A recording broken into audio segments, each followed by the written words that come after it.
Good afternoon, ladies and gentlemen and viewers. Thank you for coming to our meeting today for June 26, 23 at 1 p.m. I call the meeting to order at 1:02 p.m. and I'm asking council members if they have any added items to the agenda. I'm seeing no added items to the agenda. We will go down to the adoption of the agenda, please. Oh, I'm sorry. We don't do that anymore. I just wanted to do a reminder that this is an item that we will not. Sorry. Okay, we'll adopt it as. We'll adopt the agenda then, please. Motion and Councillor Wilson. Thank you, Mayor Dahl. I'd make the motion that we adopt the regular and closed council meeting agenda for Monday, June 26, 2023 at 1 p.m. held in council chambers. Very good, thank you. I'll call for the vote. Those in favor? That's carried, thank you. And the minutes for the regular council meeting. Councillor Blatz. Thank you, Mayor Dahl. I move that we adopt the regular council meetings for Monday, June 12th, 2023 as presented. Are there any questions? Thank you. I will call for the vote. Those in favor? That's carried. We are going through a transition right now where we're reviewing our agenda, folks. So some of these we do by consensus and some we don't. So we're in a learning mode. Thank you. Special closed council meeting minutes now, please. Okay, we'll just go ahead then, Councillor Ryan. Thank you, Mayor Dahl. I move that we adopt the special closed council meeting minutes from June 13, 2023, as presented. Thank you. Any questions with the special minutes?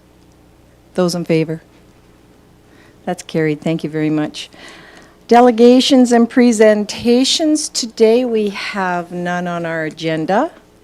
So we will move right down to bylaws. And I would ask council, please, on page 9 is where we will start. Bylaw 2023-15 amendment to Miller Meadows Area Structure Plan. All right. We will start. Would you like to speak to this prior to start? And then I'll go into the public hearing. Thank you, Mayor Dahl. As the mayor just mentioned, the public hearing will open momentarily, and we will hear from the developer's proponent, who's with us today, and town staff. So I had a chance to meet a few people in the entryway, and first thing I'll start with is that this is an area structure plan amendment before council. It is, an ASP is a framework that guides future development. Unfortunately, it's not the development itself. So we don't have any plans around size, location, type of building for today to view. That is a separate process that comes later. There was some material distributed to the affected residents and posted publicly, newspaper, social media, as well as the mailouts, and we have some of that included in today's agenda package. We can speak high level at some of those things. Parking, traffic considerations, sanitary infrastructure. But when it comes to questions like how many buildings, where the building's going, types of buildings, that is not what we're here for. We don't have that information. Should this be approved, that's something that would come later, again, for council's consideration and for the public to submit concerns, questions, comments, and if it's approved, to even appeal that decision, as the right of affected people. So before us today, Miller Meadows Area Structure Plan. It's been on our books in various iterations since around 2010, last amended in 2019. There's one question, primarily one question for council today. That's to redesignate Phase 1, which is between 57th and 53rd Avenues, from its current R1 zoning to R3. R3 is generally residences as from a fourplex to a multi-story apartment building. So the rationale for this is the first reading spoke to a bit, and some comments from the developer who couldn't be here today in person. He's out of town at a family wedding. Is around the economics of development right now, that he feels the current R1 zoning is not suitable for his current plans. So he's asking council to make phase 1 the same as phase 2 and 3, and that's R3. So with that is higher density plus a higher height limit. Now, this proposal is not getting special consideration. What's proposing to council and recommended by administration is that we match the current density and height requirements in other R3 districts in town. So it's basically to bring up the Miller Meadows Phase 1 to meet those of what you see around town, whether it be the seniors complex on 50th Avenue or the 35 plus condo at Cornerstone, the same rules.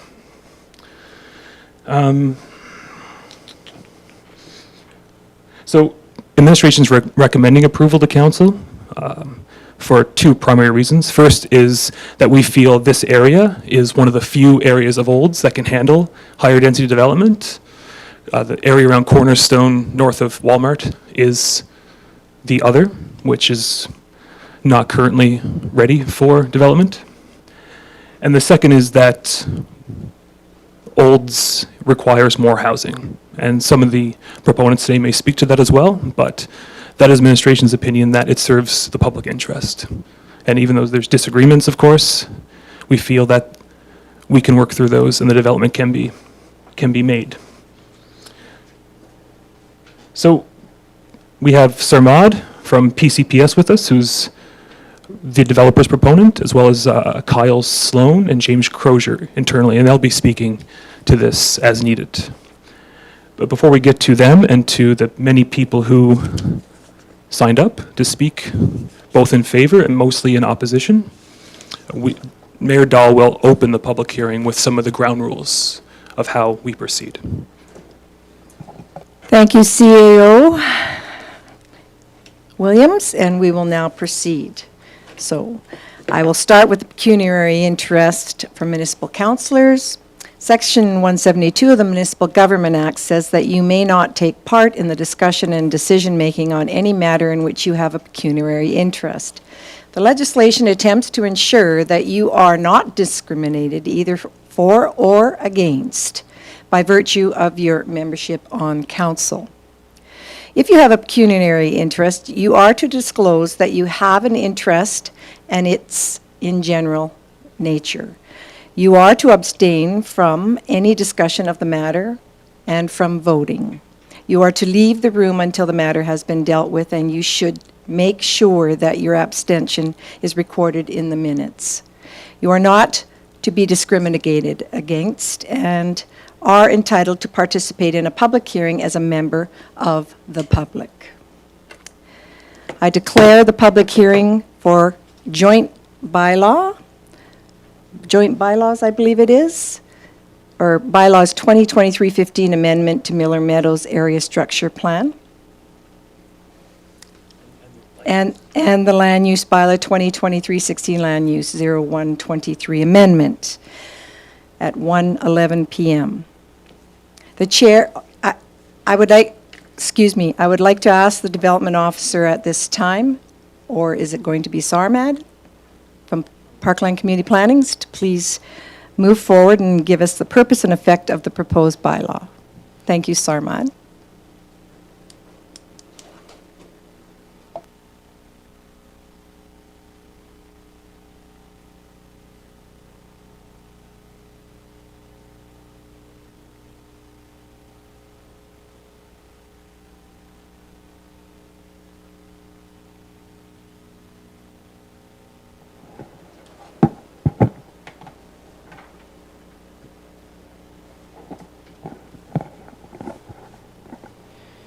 Thank you, Mayor Dahl. The town has received an application to amend the Miller Meadows Area Structure Plan under bylaw 2023-15 and to amend the town's land use bylaw under 2023-16. Bylaw 2023-15 proposes to update the Miller Meadows ASP. The ASP was, as mentioned by CAO Williams, was adopted in 2008 and received a series of amendments in 2019. The landowner of the north quarter section of the plan area has proposed changes in order to update the ASP to their new desired concept. So some of these changes include increasing the amount of R3 district lands from 7.4 hectares to 10.34 hectares. Apartment buildings within the R3 district will have their ASP-specific height restriction removed, and the general land use bylaw height restriction will now apply. So this allows for apartment buildings to be up to 15.25 meters in height. All low-density residential district parcels will be removed.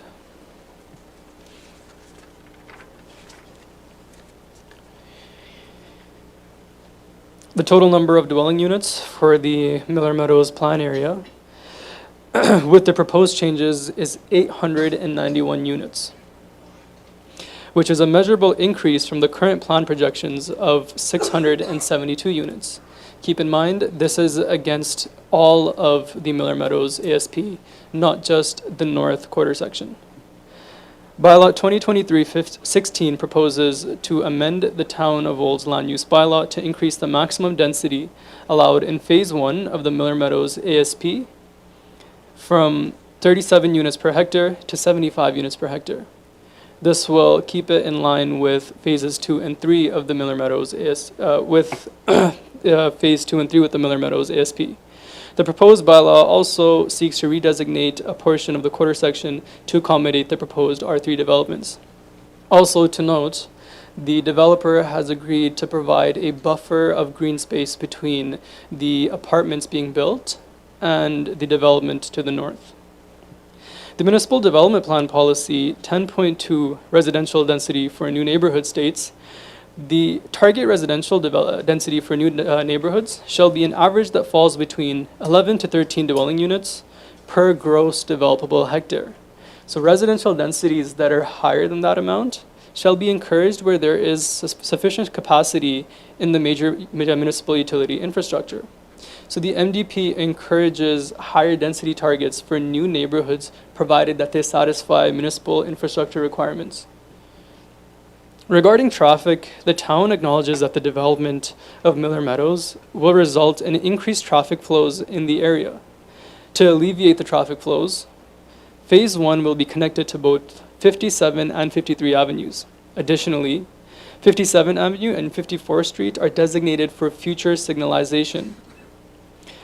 Lastly, Alberta Transportation was referred during this process, and they have offered no objections to the proposed amendment and has maintained the recommendations that were set out in the 2018 traffic impact assessment that was undertaken for the Miller Meadows ASP. For servicing, a 2023 sanitary modeling study confirmed the existing infrastructure has enough capacity for this development. Engineering staff have confirmed that sufficient water infrastructure is present with no supply or pressure issues. Improvements to the Miller Meadows storm retention pond will be completed to address any concerns. The proposed bylaws received first reading on May 8, 2023. A public hearing on the proposed bylaw is required prior to council giving second reading. The public hearing was advertised in accordance with the MGA Section 606. The proposed bylaw was also circulated to referral agencies and adjacent landowners for comment.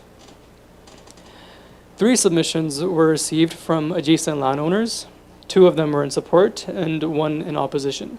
The letter in opposition is concerned with the potential increase of traffic volume, and they state that the volumes will not be affected for the better with the signalization and the proposed traffic improvements. The letters in favor, the first one is pleased with the signalization of the 57 Avenue and 54th Street and recommends a roundabout for additional safety purposes, as well as they express their desire for increased density within the town of Olds.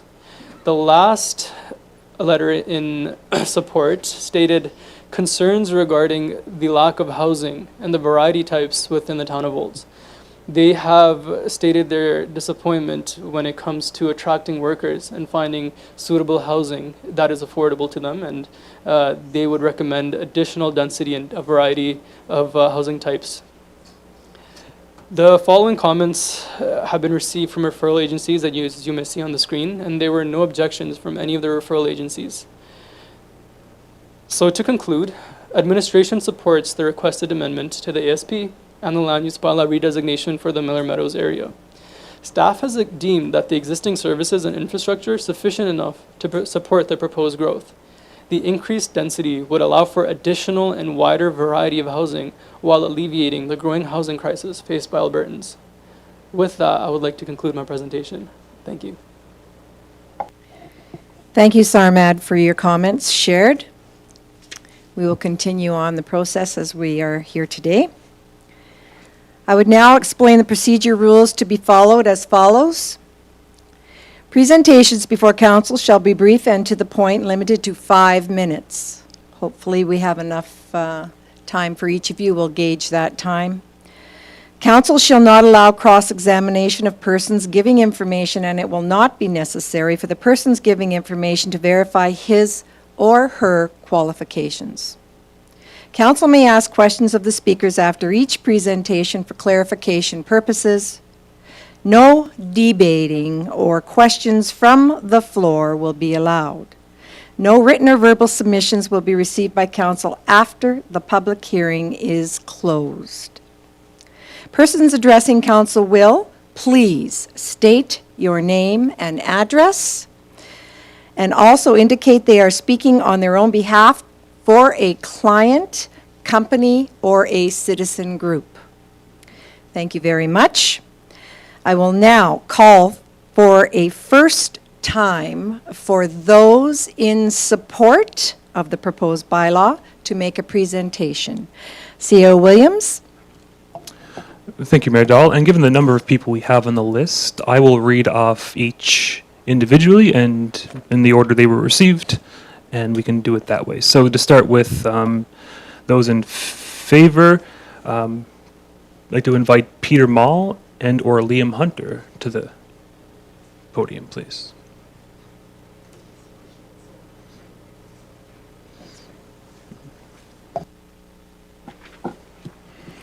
Thank you very much, Mayor Dahl and Town Council. It's a pleasure to be here. My name is Dr. Peter Mall, and I am the Vice President Student Experience at Olds College, and I'm representing college administration today. President Ben Cecil sends his regrets. He couldn't be here today, but he wanted me to share his remarks. Olds College has been an integral part of the Olds community for over a century. We're so pleased to have an excellent relationship with our many partners at the town. We know that housing affordability has been a national topic for a number of years, and Olds has not been spared from the impacts of that debate. Access to affordable housing is an issue within the town of Olds, as the vacancy rate in the community is extremely low, a testament to the economic vitality of the community and the region. As the college is embarking on a growth phase over the coming years, more students, faculty, staff, and administrators will be settling in the town of Olds. That is assuming they can find accessible and affordable accommodations. As you and Town Council discuss the Miller Meadows Area Structure Plan, I encourage Council to approve the amendment. I wish I could be there in person to speak to the importance of diversifying our housing stock to create greater access to affordable accommodation that only serves to solidify the economic foundation of this outstanding community. Today, Peter has my full confidence as he speaks for the college, and on behalf, with my full endorsement and support of the proposed amendment to rezone Miller Meadows. Just want to say in closing that the college is in support of economic development that supports students, the college, and the broader community. The college has ambitious growth plans, but as we speak to some of our neighbors and partners, there's also ambition throughout the community. We know that housing affordability is not just for students, but for our graduates who want to remain in the community, for new Canadians that are looking to come to participate in Canadian post-secondary education, employees and their families. The college has been exploring different programming and cohorts, and in some cases we've had to look outside of the town of Olds to to offer programming and to house staff and faculty and students. And so these are not ideal situations for long-term sustainability, even if we have to do them in the short term. An example is an academic partnership with Concordia University of Edmonton, where we're putting cohorts of business management programming in that community.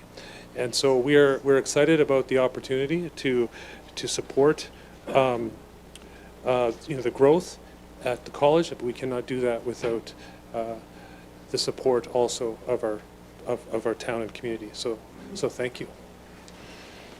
And can I leave a copy of this with? If you do have copies of your presentation, please leave them with our legislative clerk. Thank And you. I'll leave this back to our CEO, Williams. I guess so. No, let's assume there's no questions, but Liam Hunter is, Liam, please come to the podium.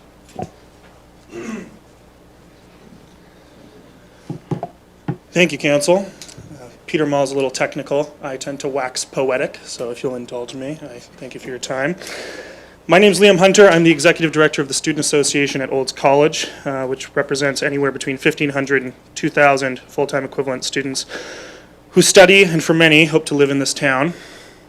I've previously worked in consultation with both private and public offices, including advocacy on secondary suites and accessible housing in Calgary. Through my years, I've come to realize a few things. For most of which is that most people, including all of the people here, both in opposition and in support, are just trying to get through life.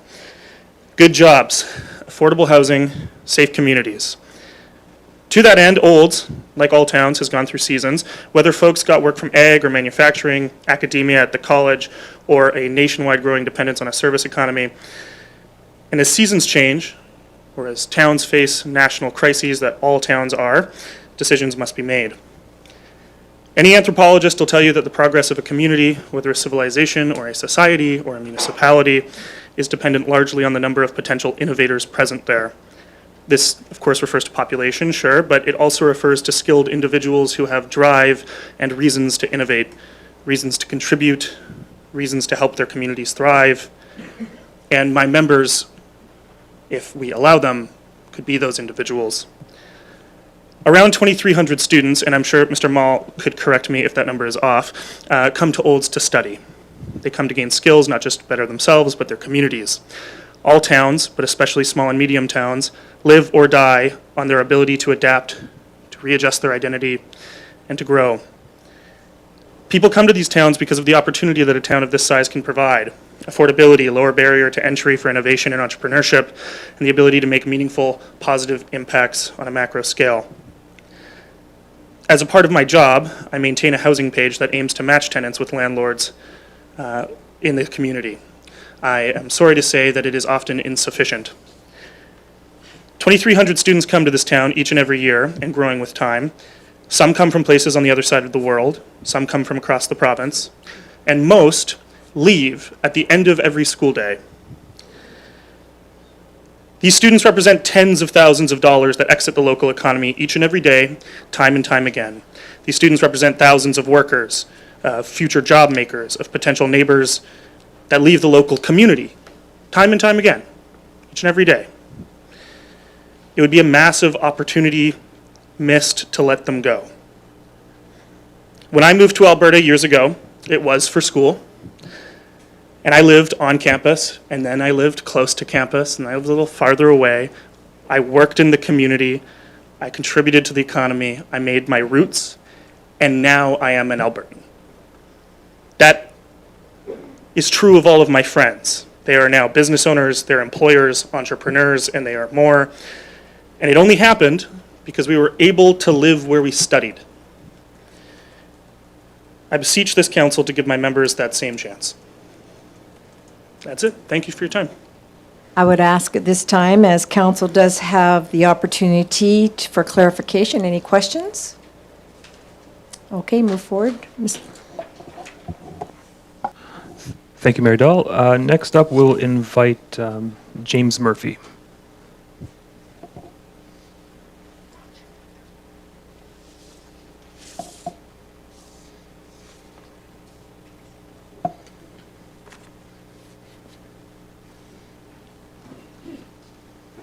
council and members of the community in Olds.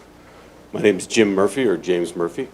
I work with Doug Bender as a co-developer with the land, and I met him through land that he owns in Sundre and in Carstairs, and through that association, we've come to this place where we have not engaged in a written contract to be the developer for the land, because based on what's going to happen here over today or the coming days. And I'm always interested to hear from the community, be it some of the stuff we've done in Calgary and Okotoks, and then now looking towards Carstairs and predominantly Olds.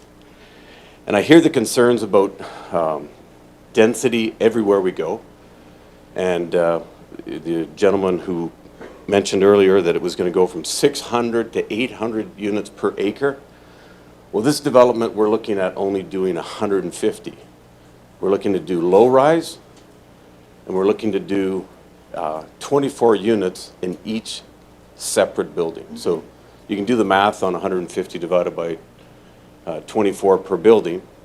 And the focus is, in having a meeting with the Olds College, is for the foreign students, second and third year, not first year students, because the first year students, as I understand at the college, are better to reside on campus in their housing they have available versus this location, which is a few blocks away. Number of minutes I should know. I should have come up here and walked it myself, but I didn't. And the 150 units is predominantly focused on foreign students, but as we do research, we're finding, not just in this community, but every community, seniors need adequate and well laid out residences. These 4-unit high-rises will have an external elevator, so access is not an issue. And I speak to one of the key things in density when people bring to us, oh, you're going to have more traffic. What's interesting about students, they don't have cars. Having owned properties in inner city of Calgary, our first acquisition 20 years ago was an apartment building in the Beltline. We had 6 parking stalls for 16 units in our first acquisition. We were freaking out that we were getting in over our heads. We didn't have parking. In the 12 years we owned it, 3 tenants had vehicles. When we'd interview them to rent, they said, I don't want a car, I don't need a car. There's an avenue, there's a street, I can take public transit. When I look at the foreign students that are potentially going to come, which I was educated by the administration, they are going to be paying higher tuition rates, as I understood. I'm not making myself an expert on that.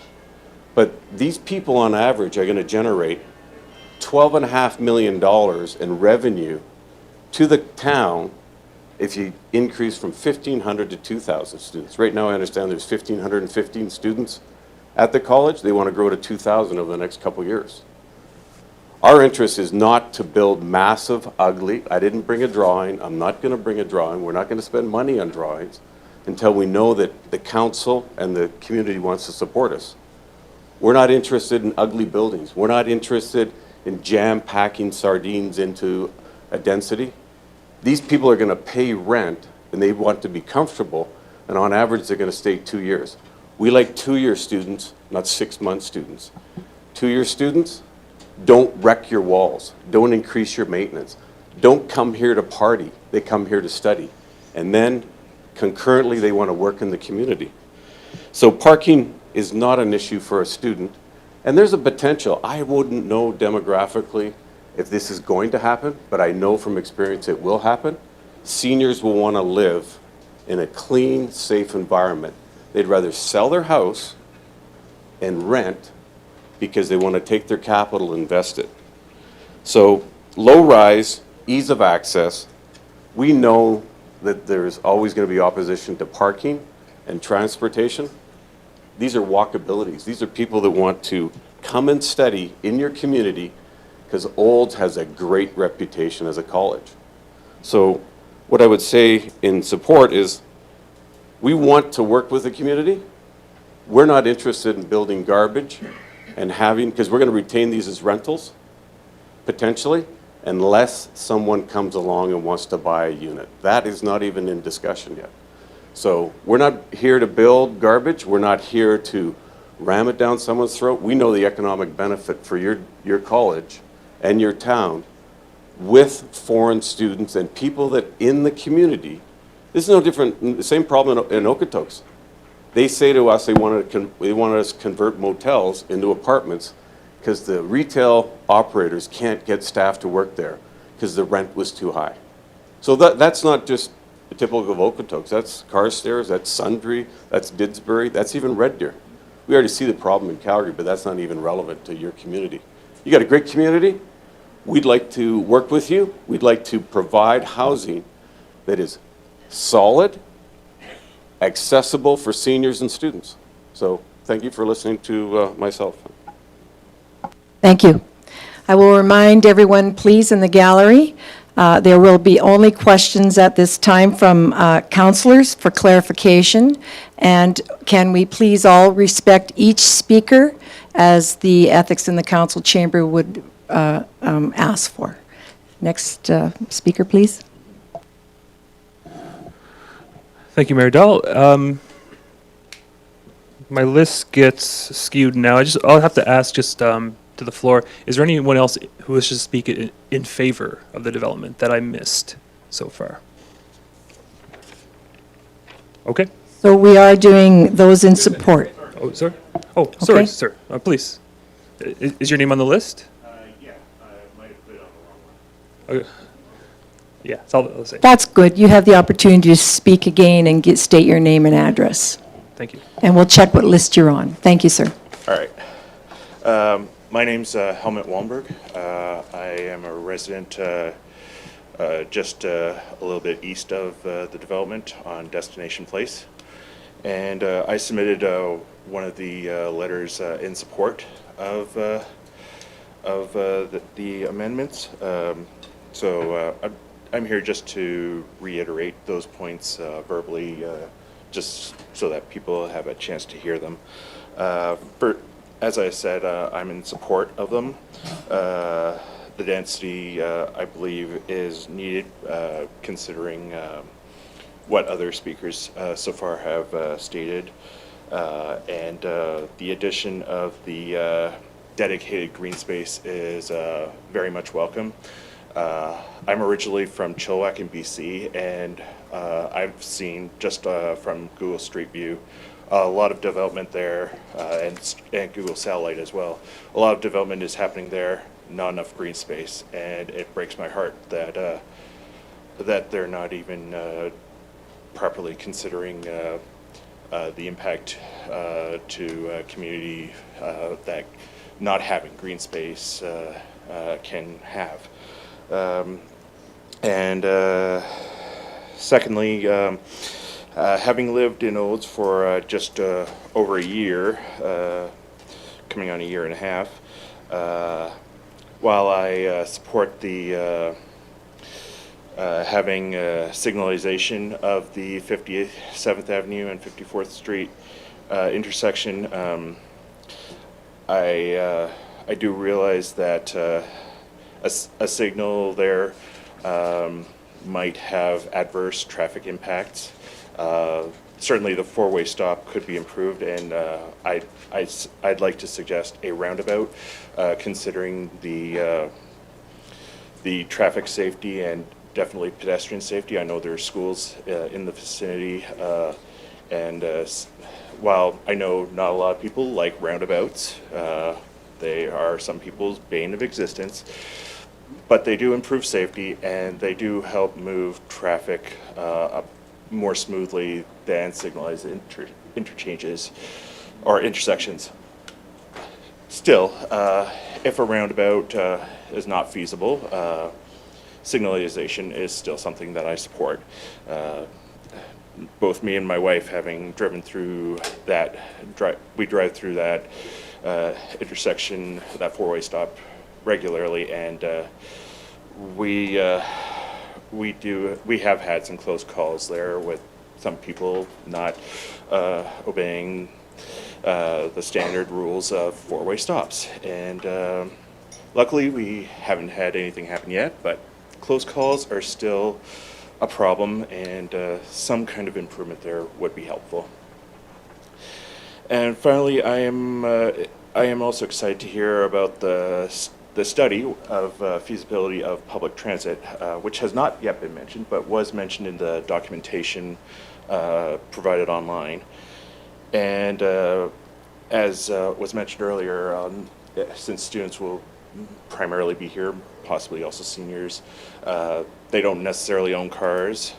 So being able to get around town with transit, whether it be a dedicated line or something similar to Lethbridge's CityLink, where citizens can request a bus on demand in addition to, or instead of having a dedicated bus line, would definitely help around town. Me and my wife works out of town in Sundre, so those 4 days a week that she works there, I don't have a vehicle because we only own one vehicle. So getting around town, if I were to need something and the vehicle is not available, that's a challenge, and transit would definitely be appreciated. I know it's a small town. It's hard to justify the infrastructure expenditure as well as staffing costs of the buses and equipment and everything involved. But it is something that I think would be important to at least consider for those who do not have a vehicle and would like another means of getting around town. Thank you all for your time. Thank you, Council. Any questions for Mr. Wollenberg? Thank you for your presentation. We're still open to those in support. I'll call one more time for those in support. Very good. Seeing none, we will then move down, and my first call will be for those opposed to the proposed bylaw to make a presentation. Ms. C.O. Williams? Thank you again, Mayor Dahl. I'd like to invite K.B. Hunt to the podium, please.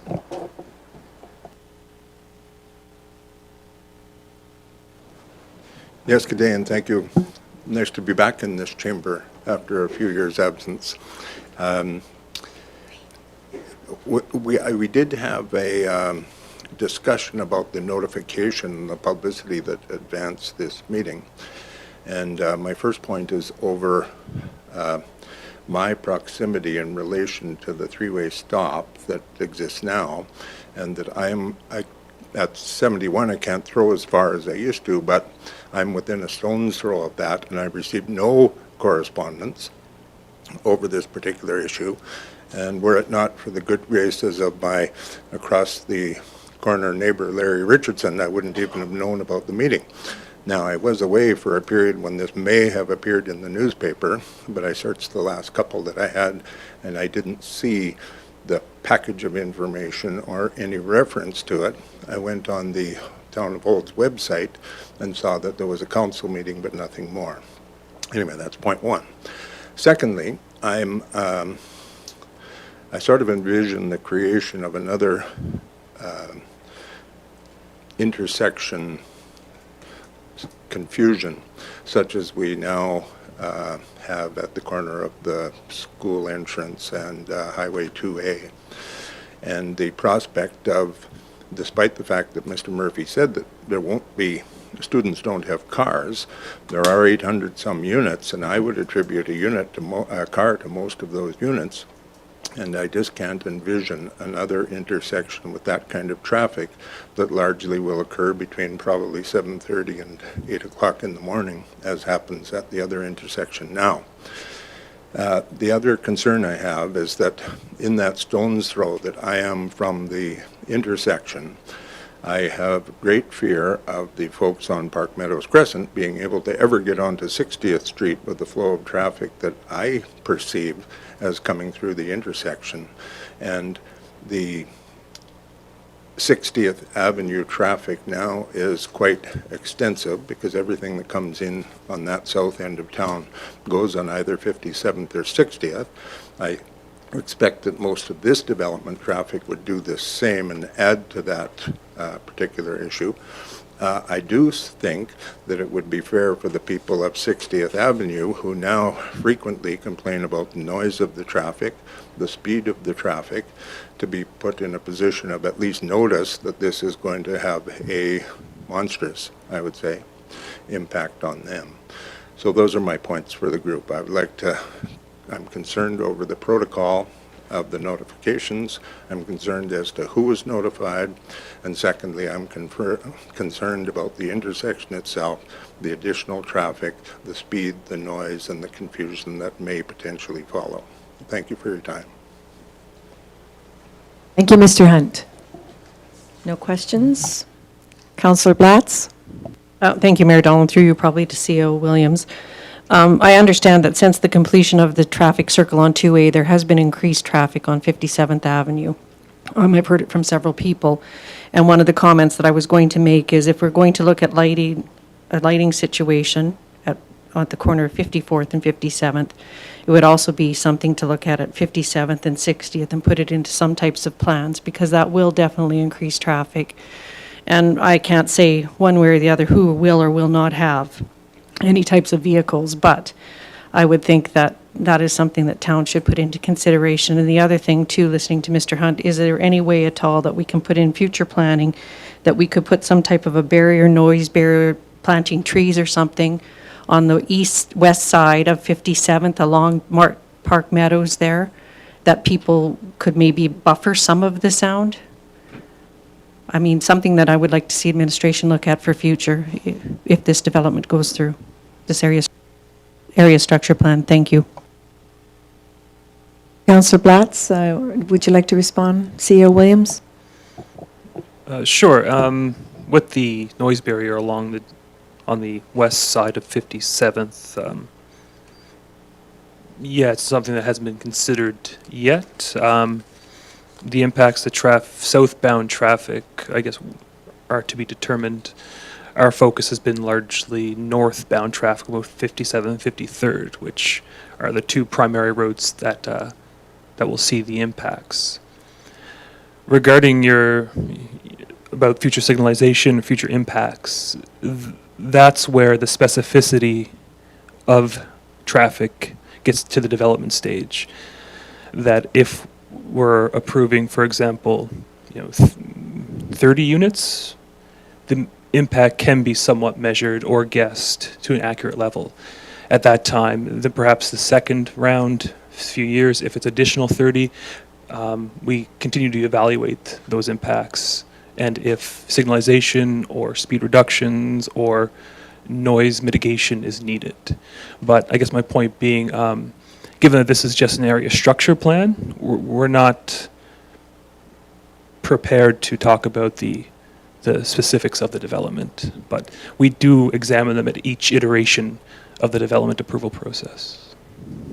Thank you for that, and I do realize that. I just wanted to put that bug in somebody's ear that eventually this should be looked at.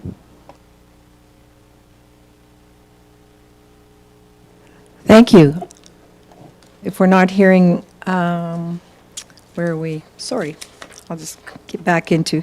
Okay, next up, please, CEO Williams. Yeah, sorry, Daryl Witchen? Sorry, I'm pronouncing that wrong. I can't read the last name. Is Daryl with us?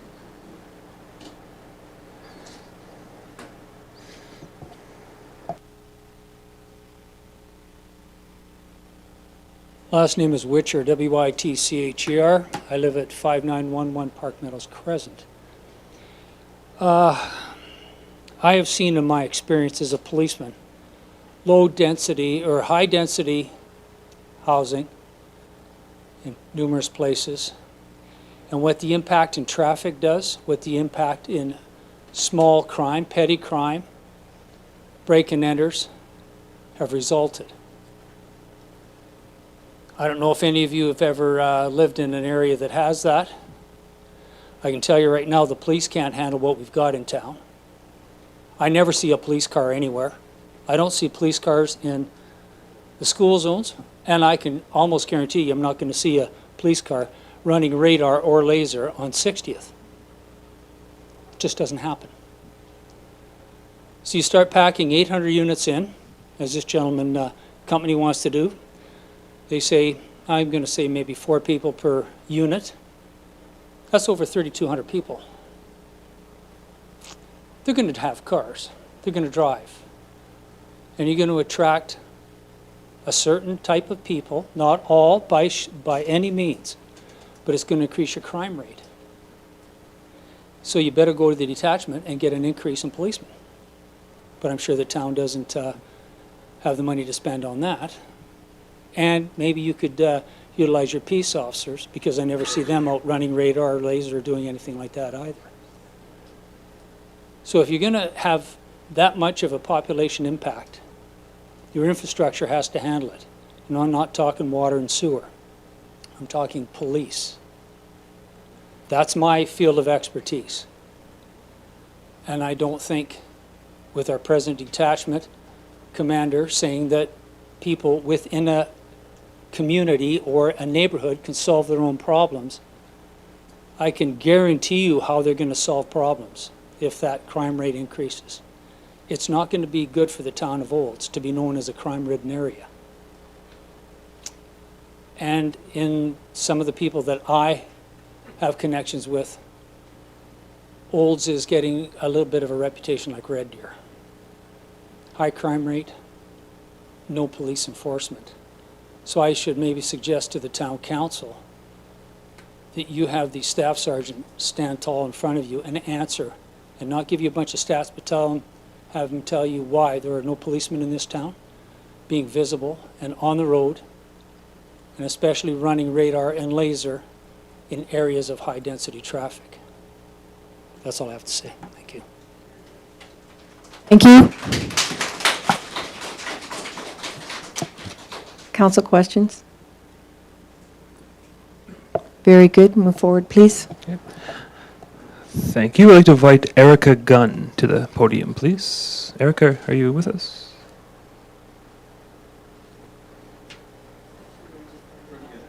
Oh, sure. So just state both your names and then that'd be fine. Thank you. Erica Gunn at 5405 58th Street. We are right across from the pond. Yeah, we're wondering what it's going to affect us, like, to the south of us, well, sorry, my name's Wayne McCauley, same address. To the south of us is the fence line where you guys are going to start digging. So what kind of buffer do we get on our side? If you guys are going with a buffer on the north side of your development, we're getting nothing. Like, are we going to have anything, just a back alley and then a brick building? Like, Because I would like to see an extension in the green space at least, and then a sound barrier wall. We've been very blessed being able to be at this location for as long. We've had lots of birds, species of birds that we've enjoyed off of our deck. well, lots of wildlife goes Well, running through that yeah. park, for that piece of green space. And Deer, we got geese, we got ducks, like. we've nope. had cranes even there.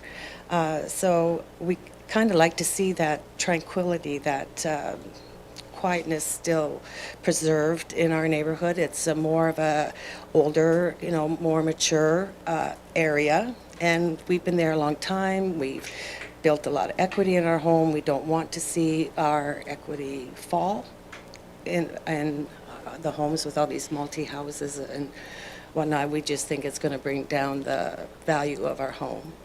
And we can also like to reiterate on the policeman's point of view as well. With We're traffic. living that dream right now. We already had a neighbor get evicted for the same reasons. So it's coming already. Yeah.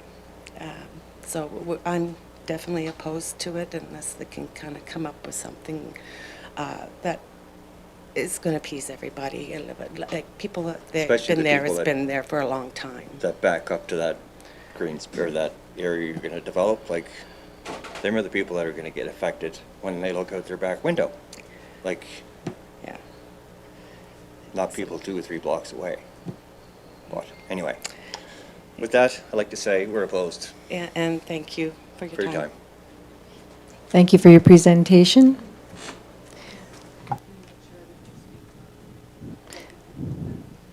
Thank you. Councillor Blatz has asked that when you speak into the mic, was the mic on? Okay. Okay, just try and get a little closer. The room is full, so the sound is not bouncing well enough to the people in the rear. Go ahead, CEO Williams. Thank you. Next, Chelsea LaMarche. If Chelsea is with us, please come to the podium.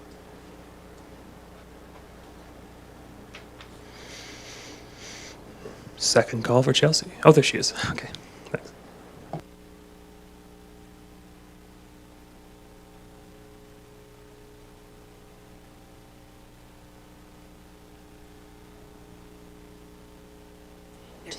Okay.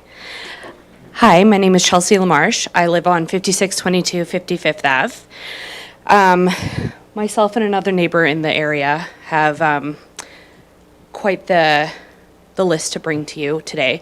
But one of the things that I wanted to bring up after hearing everything about the area is you mentioned in the newspaper a couple weeks ago about us in the area being NIMBYs, and that we need to get over ourselves in the area when it is in regard to that development. I'm just wondering if you would be able to expand on that a little bit. I think a lot of us in the neighborhoods are proud NIMBYs, and I think that what you guys have proposed to develop back there just affects so much of our neighborhood. As people stated before, it affects the crime. We are worried about the crime. A lot of us are small families. I am a small family in that neighborhood. We are worried about the negative impact in our area with the potential of college students residing back there. We're also concerned, obviously, about the traffic, and we are concerned about the amount of people that you want to have back there. Again, we've talked about the police. It is so hard in this town for new people to come here to find a doctor. A lot of the family doctors in this area are not accepting new patients. The wait times at the hospital are astronomical. You go in there and you're waiting for hours to see a doctor. Like many people said also, the police in town do not have the backup to help with bringing that amount of people possibly into our town. They don't have the resources. I would also like to mention our property value with having potential college students residing back there. You mentioned in the paper or on the Town of Old's website on there that our property value would not be affected by this. I would also like to ask how you can guarantee that our property value would not be affected at all by having potential college students back there. And I think a lot of the neighbors around the college right now would say that they would probably have some complaints about living in that area and different things that have happened throughout the years, and walking to the bar, coming home from the bar, just within that area. So those are just some questions that we and there's also the water there, but again, you've said that the infrastructure would be taken care of back there. So I'm wondering, what are some of your answers to some of those questions? Thank you. Yes, thank you for sharing your concerns. Unless council has questions for you at this point? No. Okay, we're going to continue to move down the list. Do you have your name and address? Okay, thank you, Mayor Dahl. Next, Dave Heilman. Dave Heilman, sorry. Is Dave with us? Oh. Oh, sure.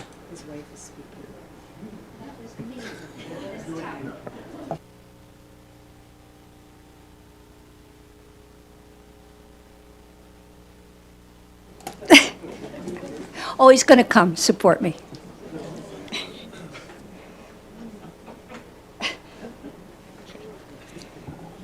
My name is Sandy Heilman. And my name is Dave Heilman. Okay. We live at 5434 56th Street, just north of this proposed high-density development. In fact, our home was built in 1972. We were the first home in that south part of town when there was no town services, and we had our own well and septic system.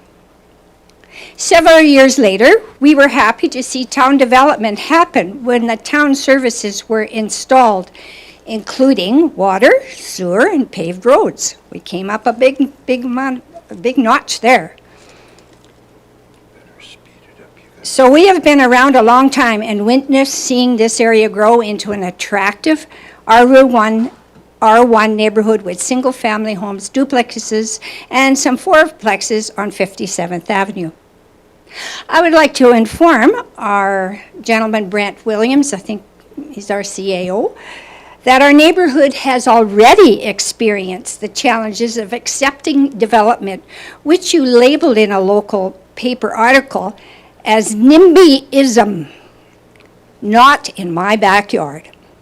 So, I think a little bit of history needs to be shared. We have also seen increases in traffic when Braeburn Estates was built over 30 years ago. Considering there is only one access along 53rd Avenue and one alley which has been blocked at the request of residents whose lives were impacted by the traffic racing towards 57th Avenue. The only other access is one alley which exits onto 56th Street next to our neighbor's front yard. We have rallied as a neighborhood before and suggest that maybe the town needs to focus on correcting the huge mistakes that are left behind in our part of town, like the past attempts to develop this area, leaving behind the Miller Meadows Storm retention pond. It's not very attractive, and I would suggest not that safe for the young children that live in that area. The town has had a pump running in that pond since the Braeburn Estates flood in 2011. And no doubt this area has been a town headache for many years. With no disrespect to our neighbors that live at Braeburn, there has been no maintenance done on this low-income development by the owners of this property.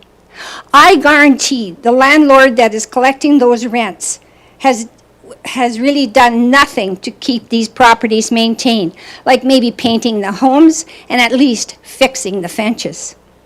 I challenge you town councillors to take a drive into Braeburn and have a look how run down this area has become.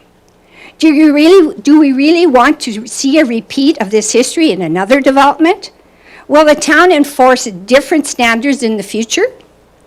More importantly, do we want to pack more people into this area, increasing the density almost 50%, up to what I found out was 306 car-dependent homes, and already having high traffic volume? And why do a large majority of the affordable rental properties have to be in this part of town? Is this town just maybe wanting to cover up development in this area that has been botched? Having said that, I want to acknowledge that our town councillors and administration sitting here today have changed many times since there were attempts to develop Miller Meadows. The other concern is the upgrade and widening of the road on 53rd Avenue as a major route to this new proposed high-density affordable housing. This narrow road runs directly next to the huge tent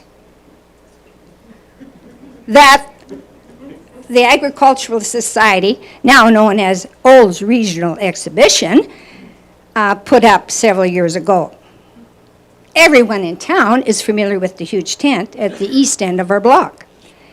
Making this road a suitable access to 54th Street could require some negotiating now with Olds Regional Exhibition to ease some of their property to provide an upgraded settlement, and one of the suggestions by the town was to disguise this ugly structure and the loud echoing noises when events are going on. More recently, the town has acknowledged that the two exhibition events centers, the big tent and the Cow Palace on 54th Street are not in good locations at the center of housing, and also where there is no off-street parking. Traffic control is needed on 54th Street when animals and people are crossing this busy main road to the Cow Palace events. In fact, the town has recognized that the location of these facilities were not a good decision, and it has been suggested that future plans might include moving it out of town. So you see, our neighborhood has already dealt with accepting not in our backyard, and we are not the only area in town that is responsible for providing a place for affordable housing, such as low rental housing for college students, and maybe newcomers to Olds. I guess maybe even seniors. Even though you want to convince us that the proposal will not impact traffic volumes by your plans for more traffic lights to access 57th Avenue, we know differently, because the traffic has already been continually increasing without this development. Regardless of your assessment that high-density housing will certainly never affect our property values, we are aware that past town mistakes have already and would continue to devalue our properties. Maybe the town should consider moving this housing plan north of the Cornerstone Shopping District, where there is already a senior apartment complex next to Walmart. In this area, there would be more employment opportunities for college students, and maybe even a bus that'll run from that area at one time, or some kind of public transit. And they would also have easy access to Highway 27. Certainly, there are other areas that are already designated for R3 development. I don't think our area is a good choice, and we're certainly not ready. And did I hear right? Mixing seniors in units with college students? Thank you very much. Mrs. Heilbring? I might just, one comment was made earlier that the area north of Walmart is not ready for development. I mean, I've driven past that area, visiting the Ball Diamonds to the north. I have driven past Miller Meadows, and I would suggest that that area between Walmart and the new Rotary Park is much more ready for development. At least it looks a lot more ready for development than Miller Meadows by a long shot. Another comment was made with regards to parking not being an issue because students don't drive vehicles. I might suggest that if anyone wants to investigate that, they could drive by the high school during high school hours and have a look at the parking lots that are available to the students there and the college students. I mean, a lot of these college students come from rural areas, and they have been driving vehicles from the time that they're 16 years old or even younger, and they will come to town with their half-tons. Thank you very much. Sandy, would we be able to get a copy sent to us and/or left with our legislative clerk, please, of your letter? Sure. Thank you very much. Appreciate that. C.O. Williams, go ahead. Thank you. Next up, Judy Davis. If Judy could come to the podium, please.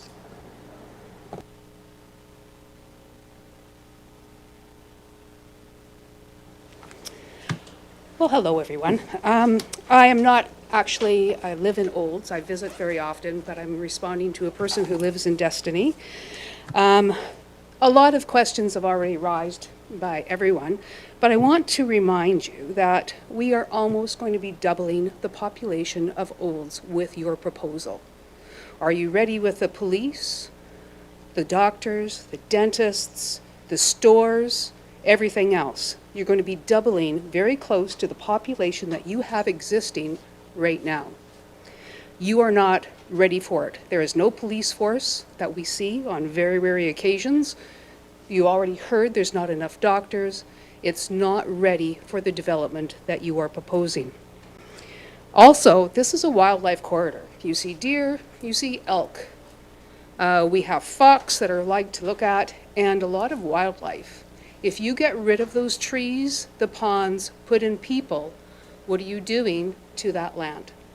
You would need to do, whoops, you would need to do some kind of a corridor to support that wildlife, and I think Fish and Wildlife should be involved in your decision. You cannot keep the roads up as it is right now. You're proposing a lot more roads, and you can't keep up with your infrastructure as it is right now. The pond, it is dangerous, but it is a necessity. So I guess that is my proposal, that you need to think about those kinds of things at this point in time. I think the development is something that will happen, but I don't think in the means that you have proposed. I'm a senior. I don't want to live with the trucks, the horse trailers, the motorbikes, the quads, and everything else that happens with the kids that are the young adults that are going to school, at the college, because that's what we're living with now. And that's not going to change when you put in 3,000 to 7,000 more people in that area. Thank you. Judy, I respect your comments, and you did note to us that you didn't live in town. Would we be able to get your comments left with our legislative clerk? Yes. Here. Thank you very much for your presentation, Judy.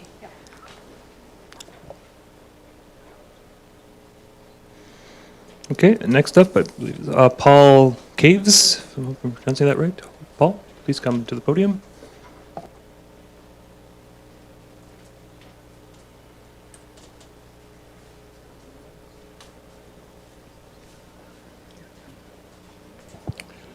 My name is Paul Caves, and I live at 5701 57th Avenue Close, or at the start of the Olds Drag Race facility, which is 57th Avenue. One of the speakers that came before talked about notification, and I find notification here in town, it's either one or two things. If you don't get the paper, which probably half of the town or 2/3 of the town doesn't get it, if there's no paper boy to deliver, they don't get notification. There was an article came up about speed limits in town, and I think it passed, the speed limit was not brought upon, yet they could do it in Calgary and they can do it in Edmonton, but we can't get our speed limits lowered here in town. And if you drive down the highway, it changes about every 3 or 4 blocks on the main highway going through town, and then you get off of there and guys are still doing 60 or 70 kilometers an hour. There was an article in the paper the other day about Uptown Olds. They got the speed limit changed. Man, where did that come from? Another thing too, you're looking at a place to put the students. Okay, get rid of the auction lot. It's right close to the college, and they're old enough to be able to walk across the road. They're not like the 3 schools that I live by, where you got little kids trying to get across the 4-way stop on Memorial Drive. They call it Memorial Drive. I wonder why. If one of these kids get hit, then you'll know what Memorial is. There's 3 schools in that district. You're going to put more traffic down that road? I mean, it's just ridiculous what goes on in this town. Used to call these things vehicles. When I was a kid, used to call them hot rods because you took off your muffler, which is a violation. You could rev up your motors, no problem. There's a violation. And now we got cell phones, there's a violation. But there's nobody to enforce it. If you want to enforce it, then you get the money to pave your roads, which have got tracks in them on 57th Avenue right outside my house. If a kid comes along there with a bicycle, he gets his wheel stuck in the ruts. then you're going to have problems. So I've been here for 6 years. I've moved in from Saskatoon. Thought it was a great place to be. But boy, I'll tell you, when you got no law enforcement, it's a crap place to be. That's my comments. Thank you for your presentation. We'll continue down the list. Okay. Next up, Jim Dunlop. Jim could come forward, please.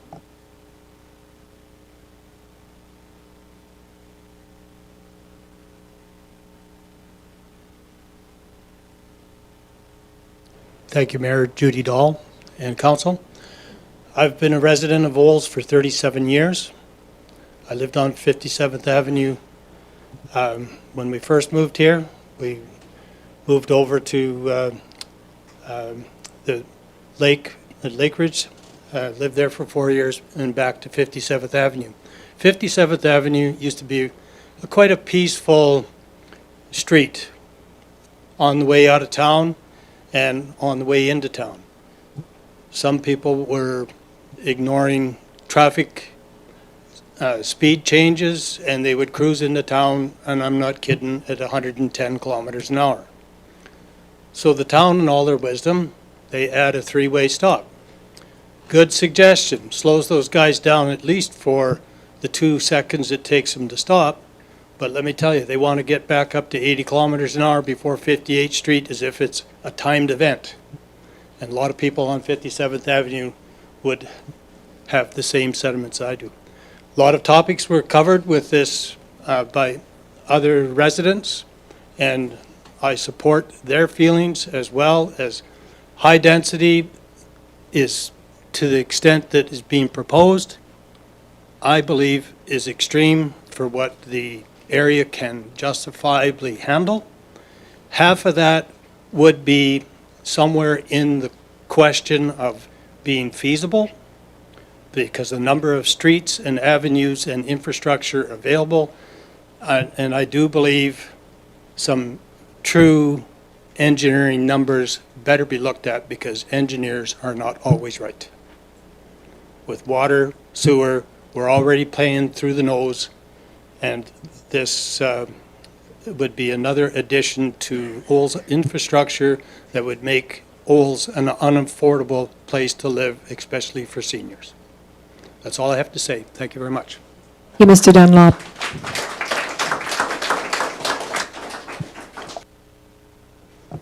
Okay. Next up, Larry Richardson. There's Larry with the areas.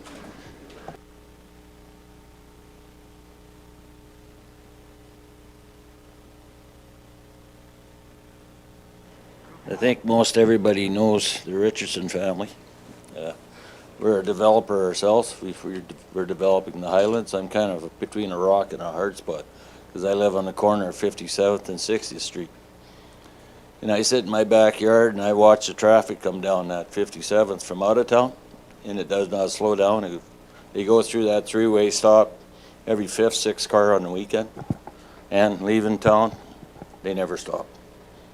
So I suggest if you do go ahead with it, it's got to be a roundabout.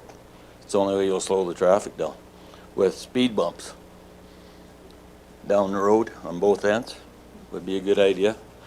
And I'm not against development. We got our own development, but we have R3 development in our subdivision. So whoever was putting that information, you guys put that information in, and we've got R3, and you're saying that there's not enough R3 in town, and there is. So Beckers have it too. So. And we're kind of more on the outskirts of town. The west side of the school, we've got allotment for R3 in there. So I don't know. And people say the wildlife. There's lots of wildlife there. It's nice, and it was nice and quiet until as the town goes south, it gets more traffic. So, I mean, I suggest. Those are the suggestions I suggest. I'm not against the development, but And I'm probably impacted the most. I'm right on that corner, so crime is going to go up, no doubt about it. I mean, I've had stuff happen in my driveway already. I mean, yeah, it's probably going to get worse, so. Richardson, are you saying, what I just heard you say, sir, was that you're not opposed to it? Would you consider yourself then deemed affected? Well, no, I'm feeling sorry for these people too that live there, and I live there too, so. I mean, I'm between a rock and a hard spot. I mean, I don't want it, but how can I be against it because I'm a developer? So that's all I got to say. Understand. Yeah. Thank you.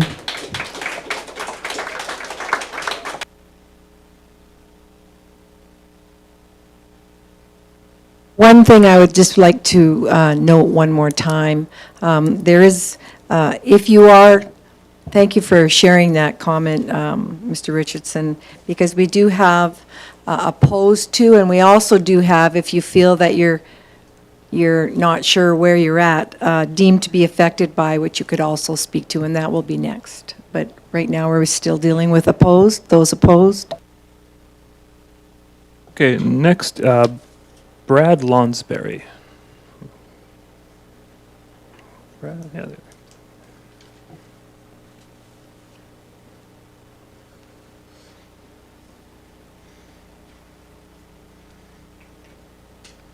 Hi, Council. I'm Brad Lonsberry, and this is Angela Lyons from 5918 Park Meadows Crescent. Angela's here as well. Thank you. Yeah, okay. I just have a few things before Angela starts. Oh, there we go. When the gentleman from Parkland Communities put up the notice that AHS had no issue with this, did AHS have any recommendations on doctors or emergency care and that type of stuff? So I have an issue with that. We just lived in Edmonton in a high-density apartment, which is brand new, 18 stories high. And in the 3 years that we were there was all kinds of crime. Theft, supposed to be secured underground parking. People are getting in there. There was no way that they could protect it. So with increased high density, there will be crime. Because we've lived it and seen it.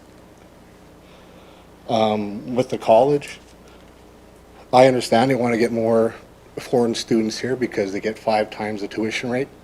So if that's the case, they have lots of land there. Could they not build some more residences out there to accommodate them? And the other gentleman said that when they graduate here, so when people from U of A, U of C, do most of the people stay there when they graduate to work? Most of them move out to other communities to find employment and work and live their lives. So that was my issue. That's all I have.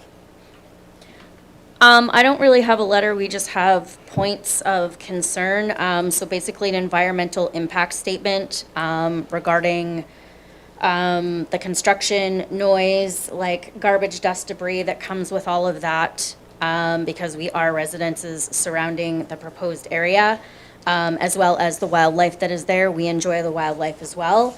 Protection for our property, like digging lines, roads, et cetera, like the civil engineers, like what actually has come into place for those considerations. Construction vehicles create haul road type travel, so they're destroying our roads, like bumps causing wears and tears on our vehicles as well as the roads, because we know, or I guess I can't prove that the road behind us is going to be a haul road, but I could highly suspect it will be. Our privacy will be lost with the levels, the higher the proposal goes for these complexes. It's going to obviously create more congestion, lights, what do you call those circle things? Roundabouts, thank you. So basically the roads are going to have to accommodate sound barriers, trees, concrete walls, what's being proposed so there's green space proposed for the northern part, but what's being proposed for the people on the southwest area of that as well. So I don't think one area should be considered I think all areas should be considered. The construction noise mitigation plans, like what's in place for that, like equipment noise, all of those things. I've addressed the green space. First and foremost is my biggest thing is emergency responses. Police, fire, ambulance, healthcare. There's currently no doctors accepting patients. For the last 3 years, I have been unable to get one. I am not in a position in some days to call by a certain time to get in, so there's a huge strain on that already. Having this high density stuff is going to create even more issues, which is quite frankly ridiculous. Olds Transit, not a lot of people have touched on that, but bus stops, all of those things. I've lived in cities, I've lived in small towns. Having bus stops creates transient populations, it creates more crime, all of that. I don't want to see that in my backyard. And I'm just wondering, all of the concerns that are being brought forward today is how are these concerns being addressed? Is there going to be a letter sent out to all residents? How exactly are we going to know that these concerns are actually being listened to and actually addressed? I think I'll end it there. I think. That's Thank you. Thank you for your presentation and your questions.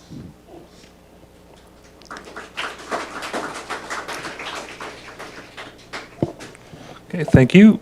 Judy Douglas is next. If Judy's with us. Hi.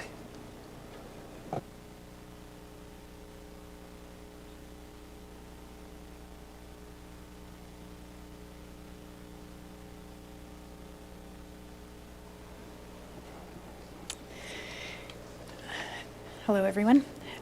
My name is Judy Douglas. I live at 5630 56 Ave. My husband Lance and I have owned our house for 13 years.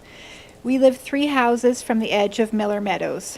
This has been a problematic parcel of land for many years, even prior to us moving to the neighborhood.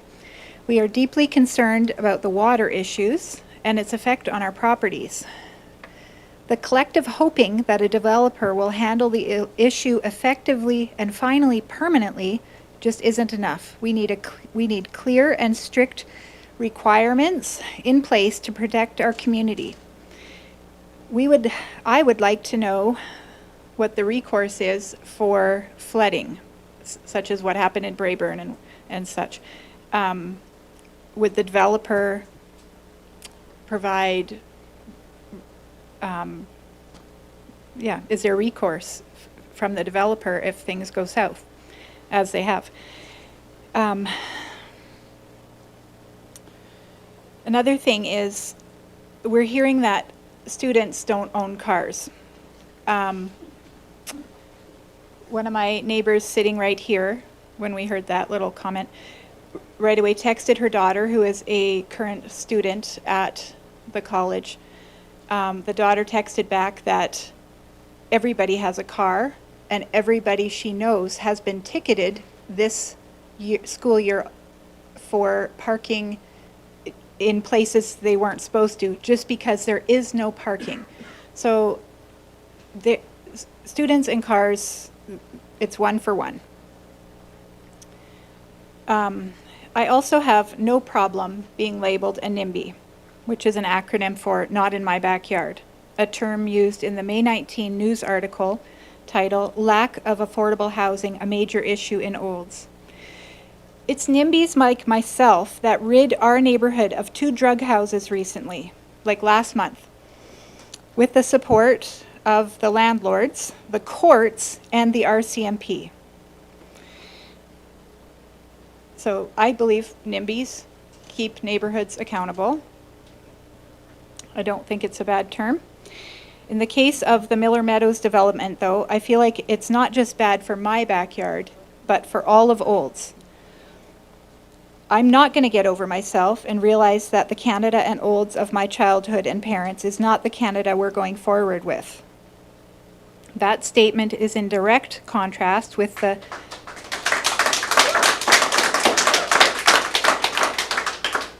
That statement is in direct contrast with the Municipal Development Plan Bylaw 2020-14, which was signed 2.5 years ago in January of 2021. In the Visions and Principles heading, called Our Visions of Olds in 2046, it says, regarding infill development, the town shall support infill residential and commercial development on vacant or underutilized parcels of land in established neighborhoods, provided consideration is given to compatibility in height, scale, and design of adjacent buildings in the area. Our neighborhood is all maximum 2-story homes. I have no idea how an R3 4-story bare land condominium building is compatible. It's in contrast with your own bylaw. Also, continuity with nearby streetscape, compatibility with surrounding land uses, capacity of municipal utilities and infrastructure. This development is in direct opposition to your own bylaws for Olds' foresight.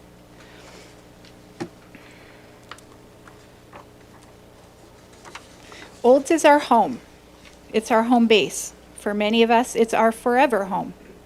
We're not interested in wide sweeping changes, especially not for the primary purpose of property tax generation, through a high-density development disguised as a humanitarian effort. Thank you all for your time. I also have a petition. I'm told it's not a valid petition, but we would like to submit. Has our legislative clerk seen that? We verified that? As I explained to Judy, we'll accept it, and then the CAO and I process it, and we advise them accordingly, but normally a petition has 10% of the population. Very good. Leave it with our legislative clerk, please. Thank you. Thank you, Judy. Thank you. Go forward, CEO William. Thank you. Next, Dennis Wilkins. If Dennis could come up.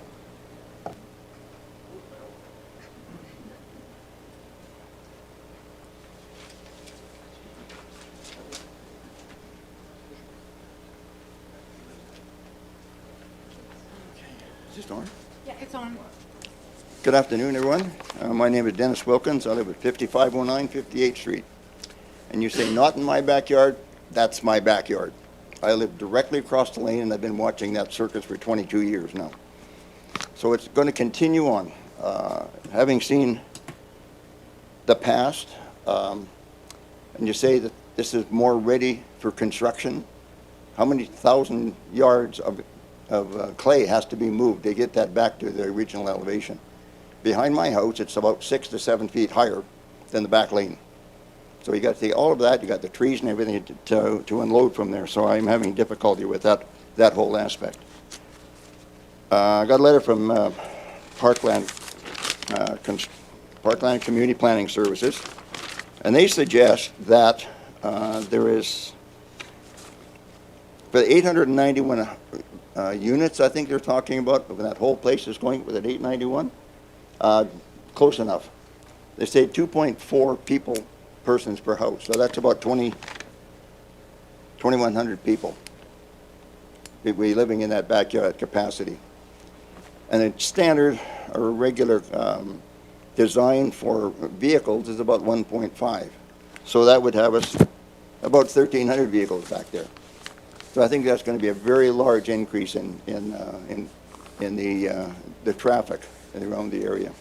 I'm not going to reiterate a lot of things that went on before. I had a lot of questions and comments about the design construction. So that will come later now, as you said earlier on. But that would have to do with elevations, elevation grade, elevation tops, placement, amenities, that sort of a thing. So I will leave that with a later date. Thank you. Thank you. No questions? Thank you. Russ Jemayev is next. If Russ could come up, please.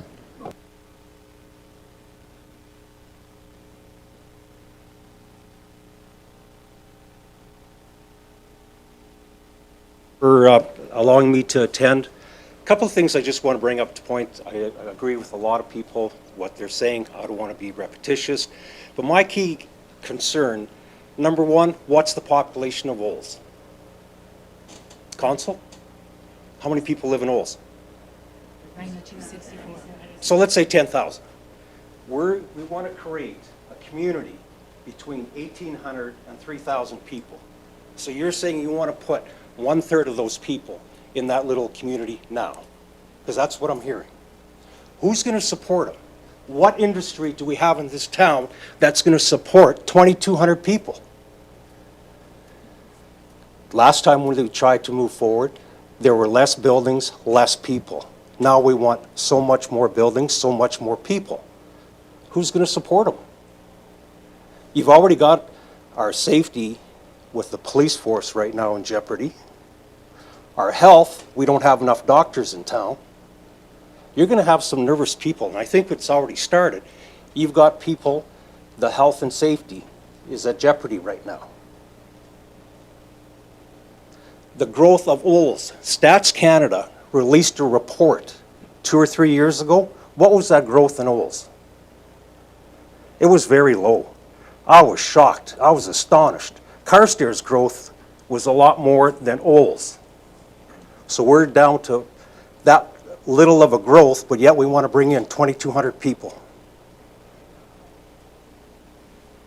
That's my concern. So my wife and I, April, were 100% opposed against it. We've been living in Olds for the past 18 years. Very safe community, love it here. The last 2.5 years, I can tell you experiences on our street, and we live on 5915 Park Meadows Crescent that would rise your hair. We've put in security system, our safety's in jeopardy, and I've been on a development with Jasper. As soon as you start bringing in a multi-development like this, your police force is at jeopardy. Does the town have a budget to triple the police force? Because that's basically what you got. You're bringing in 1/3 more people. Those are our concerns. Thank you. Thank you for your experience. We got 2 more? We have 2 more, folks, so thank you very much. We'll continue on. Okay, Mitch Hunter, if Mitch could come up to the podium.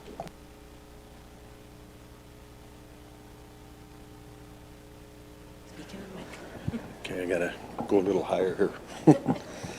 All right, my name's Mitch Hunter. I live at 5622 54th Street, which actually is the corner of 54th and 57th Avenue. Most of you know me as the guy with the crappy roof on the corner, but we're working on that. So I'd like to start with an aside first. I think we're doing a disservice, all of us, that we seem to be bringing into the equation that relating college kids to the criminal element. I think we're doing a disservice to all the good quality college kids that have come to this town, that have really impacted in good benefit economically, reputation, carrying our good word of the town of Olds and bringing more and more students, which is all a good thing. So I think we should avoid that relation there. I think we should respect what the Old College brings to our town. That being said,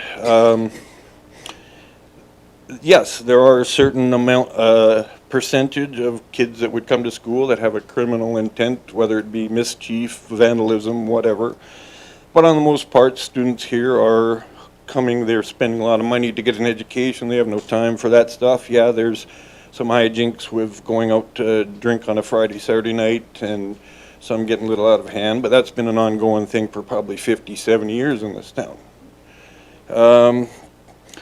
Moving on from that, I know the area that we actually should be discussing here under question. I probably walk my dog there every second day. I know the area quite well.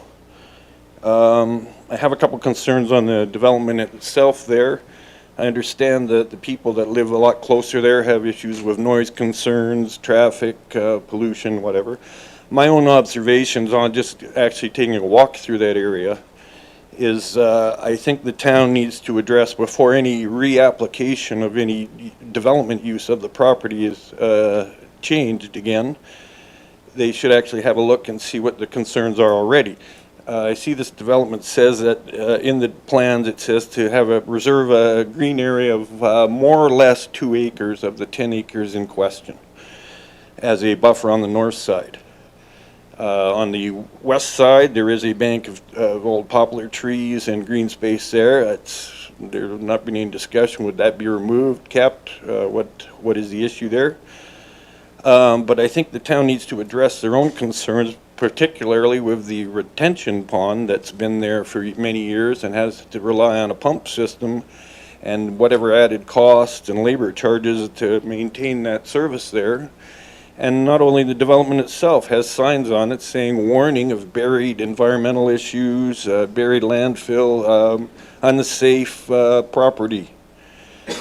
I think these issues should all be addressed on this set property before any change of development should happen. Now, secondly, I'm not living next to it, but I do live on the corner of 54th and 57th, and I have concerns going outward from that with my traffic concerns.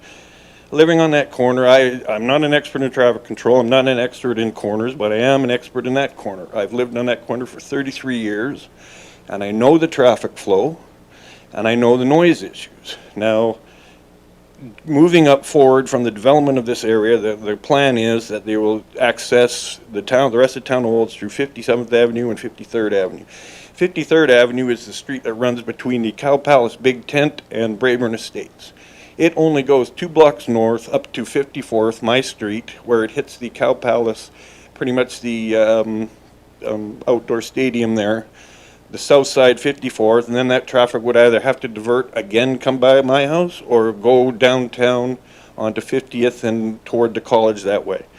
Either way, that traffic is still coming by my corner, 54th and 57th. Now, the biggest concern that I think for most of the people here that are not directly on the development, but live in the area on 57th and the sorted off streets and down my street and whatnot, their main concerns, and I've seen this in the paper and I've heard my neighbors talking, is it always about the traffic and the noise coming through there. Larry Richardson, who lives down the street out just on the edge of town, right across from the development, he has already pointed out that the noise from cars coming and entering town, blowing the stop sign, that is the main issue for all the residents around there, is the noise and the traffic noise and the speed. Now, I have one main concern with my corner on 54th, 57th. Each way from my corner, north, south, east, west, are all long stretches of run. From my house going north, I live on a long block of 17 houses all the row before the next corner. Going north, on the east side, it's a long run right down to by the Cow Palace with only a couple intersections much farther down the street. Going west, you have this tight corner going west that goes around and wraps around Deer Meadow School, where there is a school zone just as you get around the corner. And going south, you have the long run heading out of town. And I can tell you from experience, and like I said, I'm an expert on this one, the noise decibel sounds on my corner over the last 10 years are getting to almost uncomfortable levels. Points that I know are going to address my property values in the future going forward, regardless of what I do to develop my property. My concern is I don't mind the four-way stop. The four-way stop brings traffic to a zero halt each way. It gives the respect back in the traffic flow. The biggest problems that we have on that corner on a Friday, Saturday night, when you get guys that are looking with the loud engines and the no mufflers and the big Harleys that come around that corner, the noise is terrible, and they use these long stretches as drag races on Friday or Saturday nights, whatever. When the traffic flow from whatever we call our rush hour here, 7 in the morning and 4 o'clock at night, yes, there's cars, but the traffic is a constant flow of a four-way. I don't oppose a traffic light stop light, I oppose a green light. The green light issue is going to be a problem, and I think you're asking for problems with safety issues. If you give someone a green light to travel through there, right now you already have people traveling along 57th and 54th doing above speed limits. If you give a green light for someone to blow through that corner, you're going to have a lot of safety issues. There's a blind corner, like I said, going around that school zone to the west. Right on my house, right on the other side from probably 70, 100 feet from the intersection, there's a crosswalk that are two blind pathways next to my house and the one across the street that come from Deer Meadow School and Olds Elementary School, where a lot of school kids come blowing through there on their bicycles. There's no crosswalk sign, and even if there was one, it's so tight to that four-way intersection that if there is a green light and someone carries through that intersection doing the full speed, 50 and even higher, there is going to be safety issues involved. Hunter, thank you very much. Okay, my time's up? Yes, we have you over 8 minutes, and we still have one more speaker. All right, okay, well, I'll end it there, and I thank you for your consideration. And I thank you. If you have anything you'd like to present, please leave it to our legislative clerk. Thank you. All right, thank you. Okay, and last on our list is Daniel McDougall. If Daniel could come to the podium, please. If Daniel's still with us.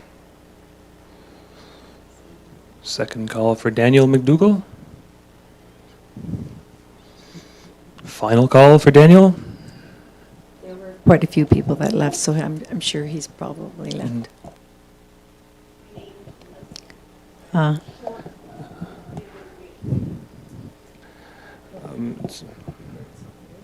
have to call the chair, or how does that work? It's up to you if you have to call the chair.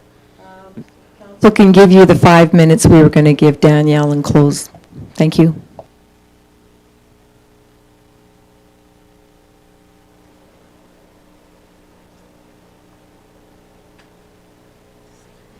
I apologize. State your address, please. Yeah, it's Lynn Bell, 5613 56 Avenue.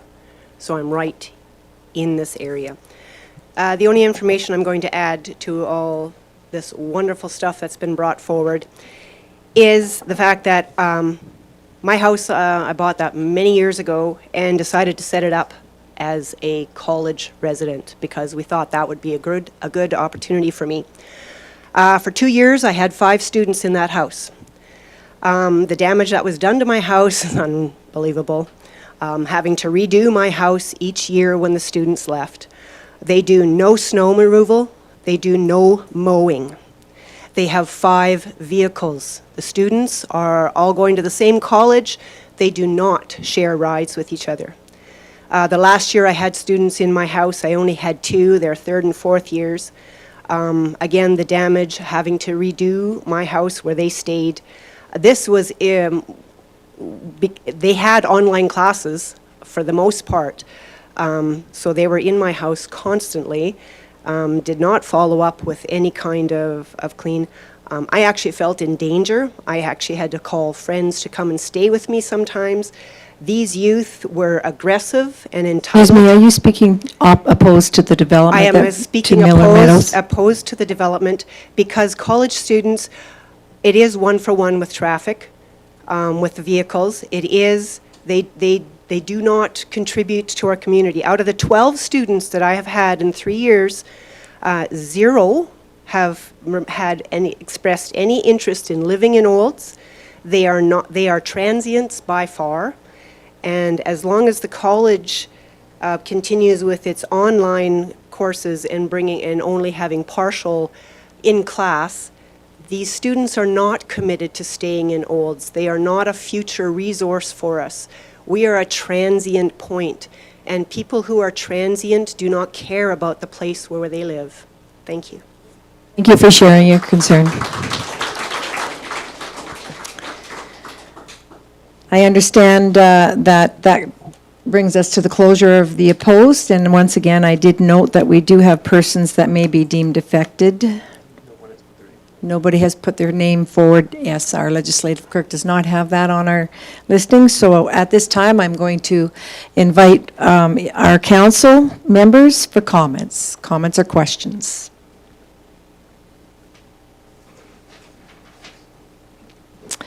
Deputy Mayor Walsh. I'm just looking for some clarification. We've heard high-density development. My understanding, this was a medium-density development, so I'm looking for some clarification around that. And also some clarification around the Bearland condominiumization of it. Were these apartments part of that condominiumization? I just don't have that information, because to me, that means individual homes when you start talking Bearland condominium. So I'm just curious what all that means. Sarmad, would you like Sarmad to answer that, or? Sarmad, are you good to address Councillor Walsh's points? Yeah. Yeah, sure. So in regards to the density, they're aiming for 15.25 meters in height. That's the highest that they can reach. That would be about 3 to 4 stories that would be allowed. It's nothing going to be no skyscrapers, anything along those lines. And in regards to the condominiums, please direct me to where they are located on the report. As I understand, those issues and concerns will be addressed during the development permit stage, rather than at this stage right now. We're being asked to amend section 42.4, where it says our 3 sites are intended to be developed as Bearland condominiums, so each site will be developed as a single comprehensive design. So I'm just curious. And that's under bylaw 2023-15. So, Sarmad, I think I get the gist of it. The in the sketch, which certainly was released to the public, I'm not sure if it's in the package here. The current proposal is for 2 large lots, I believe a hectare or 2 each.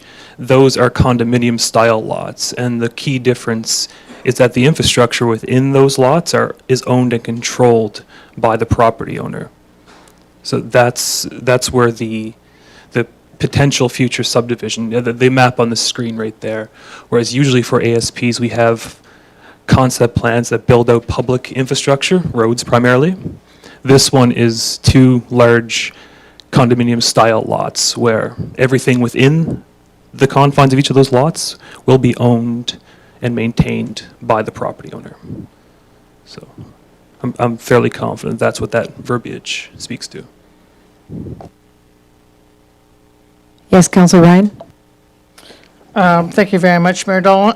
The question I had is similar to what Councillor Walsh has brought up, and that is the bare land. So from what I see at bare land, though, that is not the same way as in a condo. So a condo is one where the developer maintains all the property, and basically they take away care of the garbage and snow clearing and things like that. Bare land is usually where the residents are having to maintain that, so a little clarification on that would be good to know. And these are not condos, these are going to be rentals, correct? Thank you for the question, Councillor Ryan, and Sir Matt can jump in with further clarification if he has it. The condominium style is for right now the land only, that the roads and deep services will be responsibility for sure of the property owner. But if you look at other R3 condo-specific dwellings in Olds, we do public garbage pickup and we plow the snow adjacent to those residences. So it is development specific. I believe it's just the verbiage being used for the proposed subdivision right now. The details around the responsibilities between town, property owner, renter / condo owner, that will come at a later date. Thank you for the clarification on that. Sorry, Councillor Wilson? Thank you, Mayor Dahl, and I'd just like to acknowledge and thank all the people that attended and those that presented and raised some very valid concerns. From my perspective, and I realize we are just talking here zoning and the classification of the property, and as was discussed a little earlier, whatever path is decided going forward, that will be dependent and require further discussion around development. What I do feel is the town is in a very awkward, difficult spot relative to growth and affordable housing. We can't continue what I'll call urban sprawl, if you can say that there's even urban sprawl in a town the size of Olds. We do need to look at medium or higher density housing because we just don't have the tax base that comes with single detached housing to support the provision of services, the snow plowing, the waste removal, and everything else. So I think as a general comment, medium to high density housing is definitely something that we need to explore and decide and move forward on. Question, or the comment was made, I think, by was Larry Richardson. There are other options, whether it's the Vistas or the Highlands or Cornerstone. Why nothing has happened to date in those areas, a multitude of reasons, I'm sure. But clearly, we need to address medium and high density housing and its accessibility, affordability. And we also need to look, whatever path is decided, whether it's in this property and other properties, the challenge for council, for administration, for the developer, and for the public is coming up with solutions that are going to work for everybody and not impact quality of life. And I'm talking about a variety of things in terms of the design, architecture, width of streets that'll allow for service and maintenance and snow plowing and removal of waste, landscaping, sustainable landscaping. And as we heard earlier, those will certainly be part of any development that goes forward, discussion. But they need to be handled very smartly and in concert with a lot of different stakeholders. Thank you. Thank you. We've got Councillor Cummings, and then I'll go to Councillor Ryan. Thank you, Madam Mayor. So again, in my comments on the situation here, I sat here, I've put notes beside every single person who spoke here today, and a couple of things, you're right, we didn't talk about in the initial presentation where we looked at water, sewer, and all those things. We didn't talk about doctors or policing and things like that, where we're already struggling for the current citizens to cover doctors and our policing issues that we've got. But here's what we do have. We have 3 groups that have done surveys on housing needs in Olds that are independent of the town of Olds. The Mountain View Senior Housing has done a housing assessment for seniors in Olds. The college has looked at housing as a survey for their students. And of course, the town has hired a third-party company to do a housing study for us as well. And all of those have come back to us saying we need high-density housing or medium-density housing in our communities. This is the technical people who understand that process. They're asking people questions about this sort of stuff, and they're coming back, this is what we need. A lot of folks talked about, well, why aren't we developing here and why aren't we developing there? The town doesn't develop land. We have no say in it. We can't say, you people that own this property, you're going to tear down your building and you're going to build some apartment buildings for us because we want you to. We have no power to do that.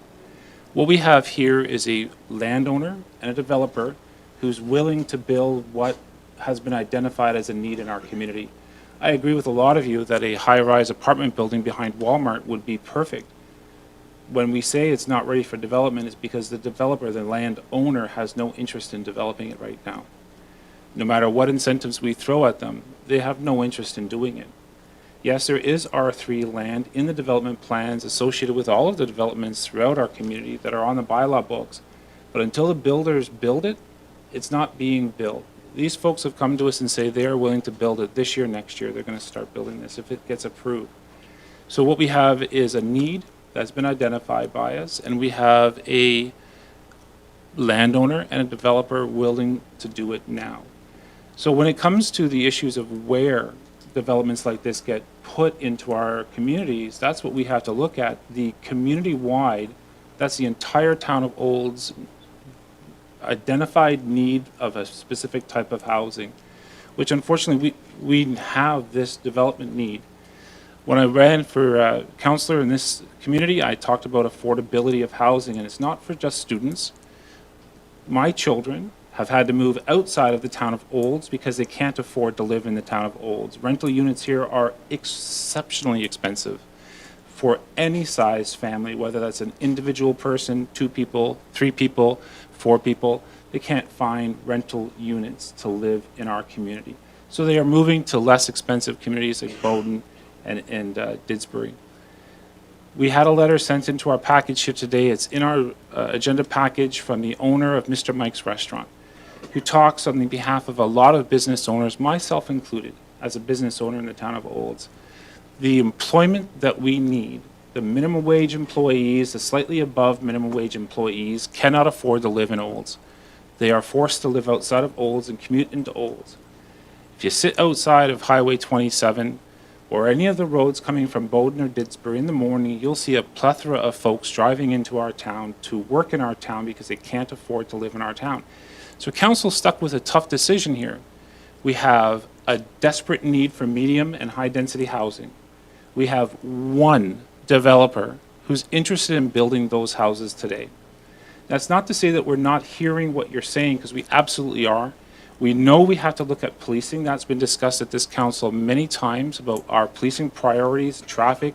We've hired 2 full peace officers now that we haven't had in the past. We have proposals from administration to hire more. We know that that's a reality. We are actively working to try to get doctors and other medical personnel into our community. Every community has that problem. We have a committee set up of like-minded citizens trying to help us bring that in. We are making headway on that process. Traffic on 57 is an issue that's been brought up from day one that I've been sitting on this council. I'm sure our incumbent councillors from previous council can talk about the issues with traffic on on 57th Avenue. It's not being ignored. We are looking at that. We have options at that intersection at 57th and 54 that we're looking at. 53rd, again, options that we are going to look at to mitigate that sort of traffic issues. There is a traffic master plan that includes a road south of town going east and west. So all of these issues are being looked at. So we are listening to what you're saying. We are making these notes down, but we have no control over who is willing to build the needed houses in our town. I am in support of this development because it is needed in our town. Thank you, Councillor Cummings. Councillor Ryan, please. Well, thank you very much, Mayor Dolan. I do concur with some of the items that Councillor Cummings has brought up. One of the things that I do want to do is thank everybody for coming out and here and expressing your concerns, because we do listen to those concerns, and a lot of them, I believe, can be addressed during the process that is not a part of what we're deciding on today. And just basically general comment would be, I agreed with the second last speaker that came to the podium and said we were doing a disservice and equating students with crime. And I don't know about all of you, but I'm sure at one point you were a student. At one point I was a student. I lived in an apartment in downtown Toronto. That was, not the nicest looking building like some of the ones that we have in our town. There was no requirement for any green space. It was just a concrete jungle. But there was very little crime. I was more concerned about studying than I was and getting out of college than I was about creating any problems. And I think that there's a lot of students who are like this. These buildings are being suggested are not just for students, even though that has been one of the major comments today. Basically, some of the studies that we found are people who are like young people who live in this town with their parents who can't afford to move out of the house because there isn't affordable housing. We have single parents with young children who are looking for accommodation, rental accommodation. So we do have some other people, and of course, we mentioned seniors. So there will be other people that will be living in these buildings. And I also want to point out that we're not going to add on 2,200, I should say, or 3,200 people all at once. These buildings take time to build. You're going to have one building with 24 units in it to start. Eventually, you'll have another, and another, and another, but that's not going to be happening overnight. That's going to take a long time. And so, and during that time, we can also address some of those other concerns that have been brought up. And I'm going to say that I'm sure that all of council has heard what you've had to say today, and thank you very much for being here. And I do support this as well. Thank you, Councillor Ryan. Councillor Blatz? Thank you, Mayor Dahl, and again, too, I would like to reiterate that I do appreciate all that have attended today. And just for a little bit of a clarification back to comments that CAO Williams made in his initial opening statements, the R3 zoning can be either an apartment building, a condominium type building, or fourplexes, correct? So the ask today is just to change this zoning to accommodate that type of building and building structures. Do I understand that correctly? That's correct, yes. I just wanted that clarification for myself and for all of the people that are sitting in the gallery today. Because this type of development would attract all types of people and potential employees, including perhaps professionals such as doctors and nurses and maybe people that we can get to come to our community, because we all recognize the drastic need for those types of professionals in the town of Olds. Thank you. Thank you, Councillor Blatz. And Councillor Daly, please. Thank you, Mayor Dahl. I'd like to also thank the participants of the gallery today, and I appreciate you coming forward. I know it's not an easy thing to do, to come forward in front of council to state your opinion, and I really appreciate the information gathered here today. I feel that a lot of the items that were addressed here today by the gallery has been items that we will address when it comes to the development plan of the area. And I feel that we as council now are all very aware of your concerns when it comes to traffic flow, policing, I don't want to say the type of people that would move into these, but the issues that would come along with a high-density housing development. And these are all things that we can discuss later when the developer comes forward with the plans to be able to identify areas, pinch points, whatever you want to call them, of what needs to be done to support a development like this. I concur with the rest of the councillors that have talked here today that this is a needed amenity in our town. We have, and Councillor Cummings had mentioned, if you sit on Highway 27, either north or south of town, at 4:30 to 6:30 at night, there is a constant flow of traffic of people leaving this town. That is all people that work in this town who take revenue out of this town and take it to another community to spend it. So when we talk about economic development, when we talk about building our businesses and our communities, we're building other communities is what's happening. And so we are in a tough spot right now. We are in a tough spot in that this has been something that has been front and center for all of council since we were elected. This was a major item in the election campaign, and this has been something that, as Councillor Cummins also alluded to, we have been trying to attract a developer to this community to help us with a solution. And I believe that moving forward, we need to have some sort of development to help out our citizens that are our potential citizens that are living in other communities right now. So thank you. I appreciate your comments, and I am going to vote in favor of this development. Thank you very much. Deputy Mayor Walsh. Thank you, Mayor Dahl. Could you just wait one moment, please? We're just going to have some people exit, which is their time, if they wish. I'd like to be able to hear what you have to say. Sorry. Okay. I would like them to hear what I have to say. They don't want to hear.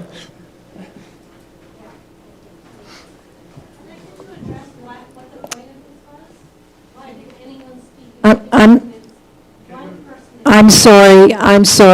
Our council are answering questions at this time. Thank you very much. Thank you very much, ladies and gentlemen. Deputy Mayor Walsh, please. Yeah, thank you, Mayor Dahl. You know, this development's been controversial for many years, and part of the problem is I've become a cynic about ASPs. Over the past 20 years, we've had developers come and promise development of density of R3 and better, but they inevitably build R1, R2, and come back 10, 15 years later asking for a variance on that R3. Consequently, we have no rental properties in this community. And if this developer is upfront and saying he's going to build an apartment building to start off, I'm for that. And what I like about this is the green space between this development and Braeburn.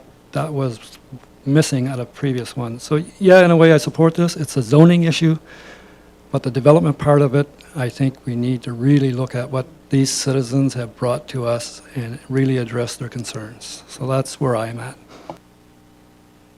Thank you, Deputy Mayor Walsh. My apologies. I should have actually let a recess be made and let the people exit that wanted to exit, but my apologies. Once again, zoning only for the rest that are left in the gallery. I also, over even a past decade, this has been a concern that we've heard over and over with every new elected council that has been here, that I lived in Braeburn Estates myself. I was one of those individuals that lived there for 4 years because when I moved here, when we lost our farm, we had no place to rent, no place to live, no place to buy. And for one of the reasons, of course, was because we couldn't afford it at that time. And I'll tell you what, my family didn't suffer by it because we all had 2 or 3 jobs and we kept busy. But I understand that perhaps it's not the same way it was then. However, it was difficult then too.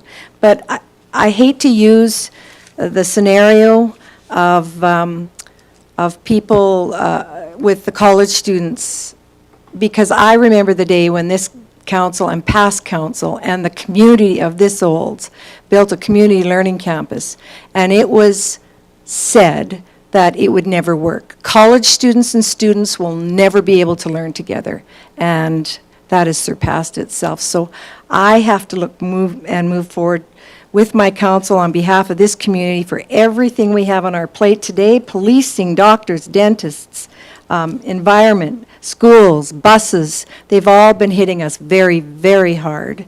And so have the residents that have no place to live and are trying to live with their families. So at this stage of the game with the zoning only, I will vote in favor as well. So if all council is all spoken their words, I would ask the development officer to make his final comments. Sarmad, this is your final comments. Thank you, Mayor Dahl. I would just like to make one comment and iterate that municipal reserve for this property, the developer has already provided almost double what is required under the MGA and the NDP, which is 18% of the land. Yeah, is it tough to hear? Okay. So some of the comments that we received were that that public space will be lost and that parks and the greenery and the wildlife, well, that's not the land of the town of Olds. And I just wanted to reiterate that it's the land of the town, of the developer, and they have already dedicated an additional 2 acres on top of what they had already dedicated. With that, I'd like to conclude my statement. Thank you very much, Sarmad. I will now declare the public hearing be closed at 3:11 p.m. Thank you very much. I am now asking for second reading for bylaw, joint bylaw 2023-15. And Councillor Daly. Thank you, Mayor Dahl. I move that council give second reading to bylaw number 2023-15. And Thank you.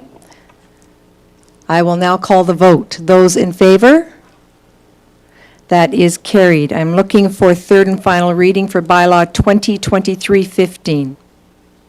Councillor Blatz. Thank you, Mayor Dahl. I move that council gives third reading to bylaw number 2023-15.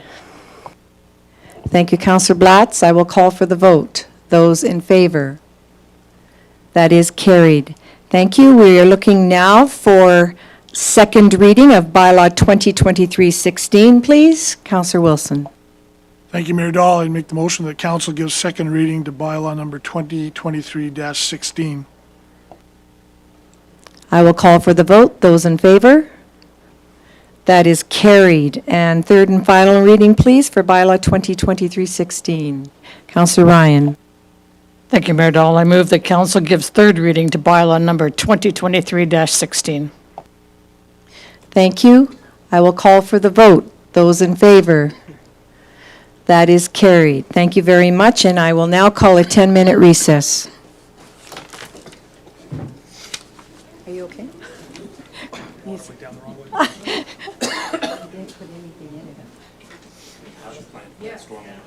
have a question. So what are they going to do with the berm that they raised up behind there? Are they going to take that out, or are they going to leave it?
And this is a yearly procedure in line with the MGA short-term borrowing. We haven't accessed this in recent memory, but it is a contingency should our cash flow situation change. So fairly straightforward and recurring. Good. First reading, please. Councillor Daly. Thank you, Mayor Judy. I move that bylaw 2023-17, being a borrowing bylaw to establish a line of credit with Alberta Treasury Branch, ATB, for the purpose of paying operating expenses, be introduced and given first reading. Very good. A little lengthy, but it's very well said. I take 2 breaths. All right. If there's no questions from council, I'll just call for the vote.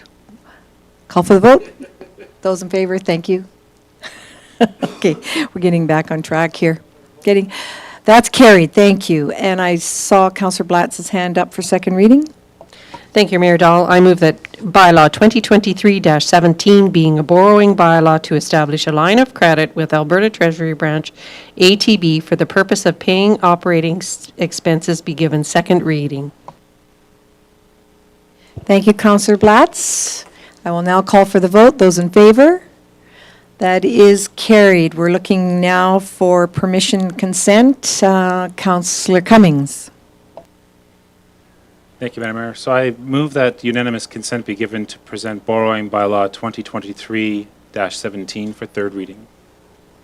Thank you. I will call for the vote. Those in favor? That is carried. And third and final reading, Councillor Wilson.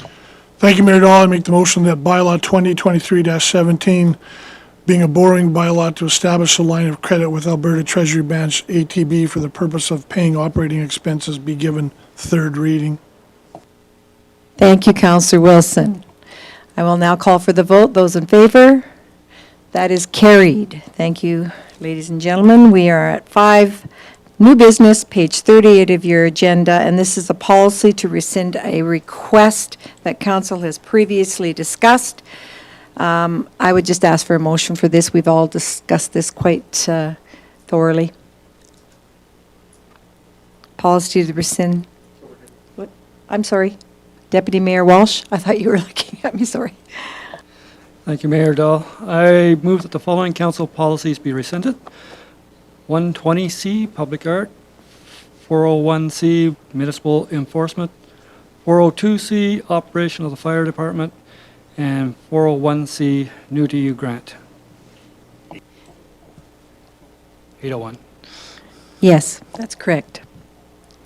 All right, are there any questions? Councillor Cummings and then Councillor Wilson. No? Oh, Councillor Cummings. Thank you, Madam Mayor. So policy 120C and 801C, absolutely I understand those ones. 401 and 402Cs being in the background information provided by administration is that they're outdated. Normally, if I were presented with an outdated policy, I'd see a new policy to replace it. Is there a policy somewhere that is replacing these policies that's already created, or are they the operation of our municipal enforcement and fire department in a different policy, and this is just a redundant policy? Can I get some clarification on that before we vote? May I turn it to Marcy for the fire-specific one. You worked on this, correct? Do you have more insight to add to that? Sorry to put you on the spot. Thank you, through the chair. As per Director Andrew, they are outdated and no longer how they use or utilize, as well as they were both recommended through the organizational review to be gone and or eliminated or rescinded.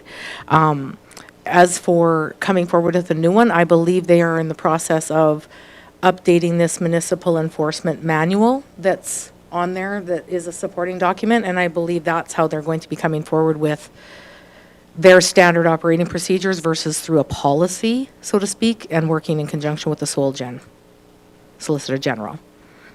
It will not be replaced at this time on direction of Director Andrew.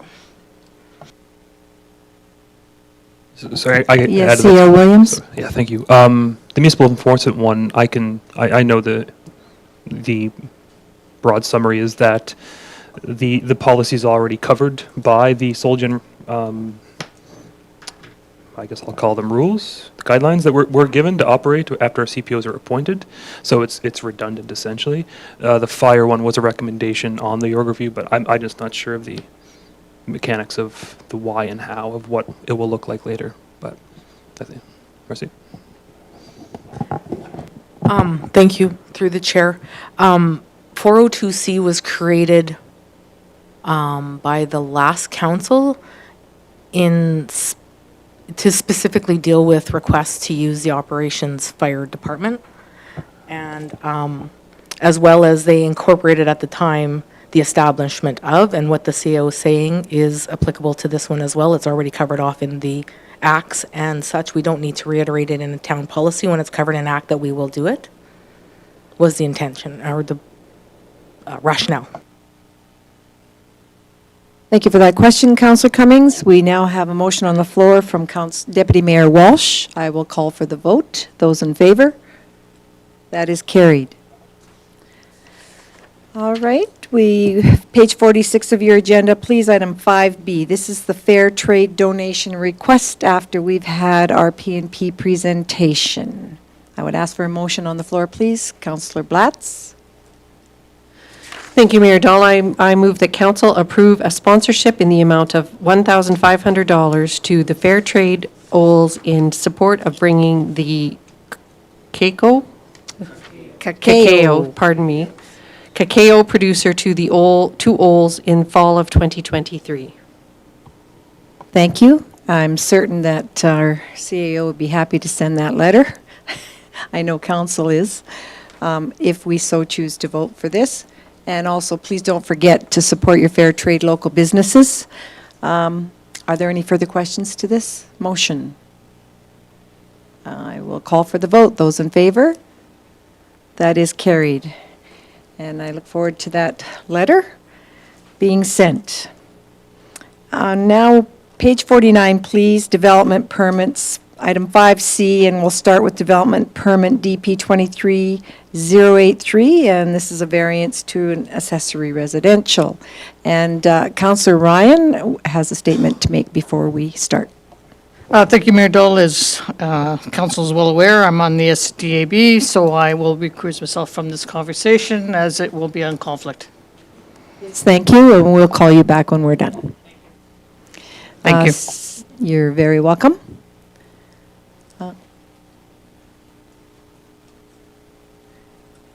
And I will have CAO Williams go ahead and address this. Thank you, Mayor Dahl. With us today is our development officer, Sherry Edgington. So I invite Sherry up to lead us through this first development permit. Welcome, Sherry. Thank you, Madam Mayor, Council, and CAO Williams.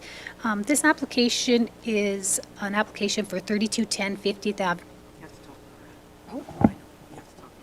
Is that better? Okay. Okay, I'll start all over. This application is for 3210 50th Avenue. It's a recent parcel of land that we have annexed to our community. It's for an accessory residential building. They currently have 3 dwelling units on their property and are requesting a 4th unit. We have been in conversations with the applicant. I myself have not, but my colleague Kyle Sloan has. And if you have any specific questions to the conversations he's discussed with them, please ask. This property is in the jurisdictive of Urban Reserve, and that's to reserve land for future subdivisions and development upon until an overview plan is approved. It's annexed in 2021, and they're requesting a 4th dwelling unit, like I said. Accessory residential buildings in this location are considered discretionary use, with council being the development authority. There was a previous application approved for this location for an RV storage yard, which was approved because there was no structure tying down the project to hinder future development of the site. There was no buildings associated with it. In the municipal development plan, the future land use concept is mostly identified as being highway commercial. The site where we are proposing, where the dwelling is proposed and the northern portion of the site is being industrial. Some of the concerns we do have with this proposal, is 50th Avenue is intended to be a key north and south arterial road. And whenever there's parcels that are north or northeast of the town, we want to minimize direct accesses onto and off of properties and onto that road. We want to encourage free flow traffic. We don't want struggles like we have on Highway 27, where we're trying to close intersections and driveways, and this can take numerous hours and a lot of money and decades to go through the process. In conversations with fire, the closest fire hydrant to this property is 200 meters away. An active firefight at this location would have to have tender shuttle operation. And what that means is where trucks will shuttle the water to the site should there be a fire. The Development Authority, myself, recommends refusal of this application, subject to the 5 conditions, as well as with an amendment to number 2 that says this proposed development does not meet the municipal development plan. Thank you. I'll ask council if you have any questions to the sharing. The sketch you showed definitely is a little tight on the lot there, isn't it? But if there's no questions? Yes, Councillor Daly. So in the history, there has not been a residence in this location on that lot? When it was previously in the county, there was 3 residents on the lot, and they're requesting a 4th. And actually, one thing I forgot to mention is our land use bylaw only allows 1 dwelling unit on an unsubdivided parcel. Thank you. Mr. Cummings? Thank you, Madam Mayor. So I'm a little confused about this property because, like you said before, we had a development permit come through us already for keeping it as a commercial property or use. Now that looks like they just want to maintain a residential use for the property. And I wasn't here when the annexation process started, and we said this is going to be a commercial property instead of a residential property because it's an existing residential property. Could the landowner subdivide this property and then resubmit a development permit for a housing unit on this, even though it is by our municipal plan a commercial property? What I don't want to do here is say, no, you can't build a house on your property because we've decided it's going to be commercial at some point, whereas there's houses on this property already. So I want to give them a solution here, not just say no. So could a solution here be is to parcel this land or divide this land up into 3 pieces, this middle piece being a separate piece and saying, yeah, go ahead and build your house on it, and that be approved through the normal process of your end of the house. I just don't want to say, no one's going to develop this for commercial for the next 15 years, you got to leave it vacant. So I don't want to see that. So is that a possible solution we can pass on to the landowner to get him this house built on his property? The applicant could apply to subdivide the property. They would, however, have to meet the requirements of the subdivision, the widths and lengths of the site, as well as tying into some of our infrastructure, which would be costly. It does have an option. Thank you for that question, Councillor Cummings. Are there any further questions? I would ask for a motion, please. Councillor Wilson? Thank you, Mayor Dahl. I'll make the motion that council refuse development permit application 23-083 as presented for the reasons listed in the attached draft development permit. Thank you. Okay, I will then call for the vote at this time. Those in favor of the request, or sorry, yes, of the motion of the request. Those in favor. That is carried. Thank you very much. Thank you, Sherry. Are you here for the second as well? For the development permit 23-091. Go ahead. Thank you, Madam Mayor, Council, and CAO Williams. This application is at 5321 49th Ave, and it's for adding an instructional market and repair services into land use district that is light industrial. Again, this is an area for light industrial uses. The repair services and market is a permitted use where the development authority is the development officer. The instructional use is a discretionary use where council is the development authority. The applicant is proposing to offer furniture refinishing and decor, which would be repair services, sale, art, supplies, and furniture, which is sellings of goods that are finished consumer goods, and then offering classes, which would be the instructional portion of it. This is located in an R3, the land use district. To the north and west of this building is light industrial. To the east is R3 medium density, and to the south is R2 residential, general residential. And the municipal development plan for future land use concepts has this heading towards an uptown commercial mixed use. And we recommend approval of this subject to the following conditions. Thank you for that, and I'll open the floor if there's questions to council at this time. And seeing none, I'd ask for a motion, please. Okay, we've got Councillor Daly. Thank you, Mayor Dahl. I move that council approve development permit application 23091 as presented, subject to conditions listed in the attached draft development permit.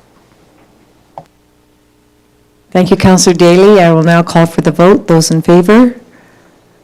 That is carried, and thank you very much for your time with us today. Thank you. And if we could just call Councillor Ryan back, somebody? I think she's just outside there.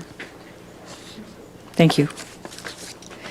Correspondence and information. We'll go down to page 61 here, please.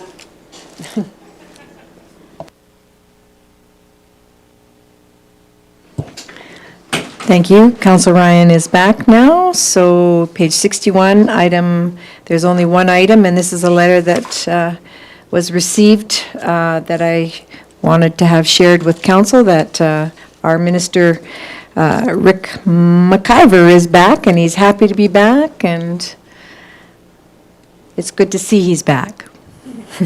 A motion, please, to accept for information. Councillor Blatz. Thank you, Mayor Dahl. I move that the correspondence and information report ending June 26, 2023 be received for information. I'm certain we will see him in upcoming conventions and meetings. Yes, Councillor Daly? Question, is it appropriate to invite him to come and visit with us here at a council meeting? We certainly can ask. He does travel back and forth to home, as he does live in Calgary. It certainly would not, we certainly can. We can look forward to that, sending some communication with him. Thank you for the question. Thank you. Councillor Ryan? Thank you, Mayor Dolan. I was also going to ask about whether or not we should be sending him a letter saying, welcome back to the ministry. Yeah, that's being drafted, you betcha. Thank you for that information sharing. Now, did I call for the vote? No. I am now going to call for the vote. Thank you. Those in favor? That's carried. Thank you. Okay.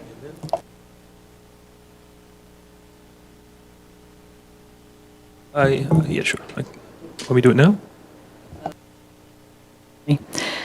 Okay, we're going to, can I please have a motion on the floor then to have the mayor address a letter on behalf of council to Minister Rick McIver for an invite to council, and congratulations. Thank you, Councillor Daly. Okay, those in favor? That's carried. Reports now. We are on page 63 and reports, item 7A. And our legislation clerk has highlighted the ones that we've received. We have received reports in the agenda from Mayor, Councillor Ryan, and Councillor Wilson, and I'll start with Councillor Daly if you'd like to do your report.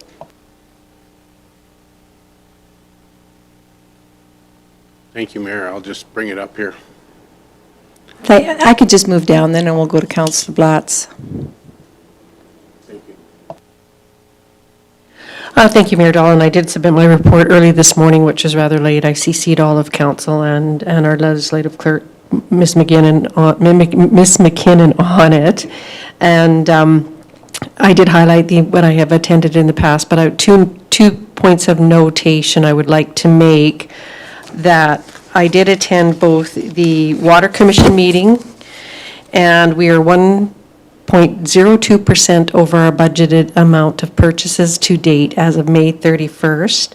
I also attended the South Red Deer River Municipal Users Group, and we are 13.2% over the budgeted amount as of May 31st. And I know that's due to I with that situation, which we are definitely looking into, but I just thought I better mention those two factors. Both commissions are operating well, and there are no safety concerns at this time.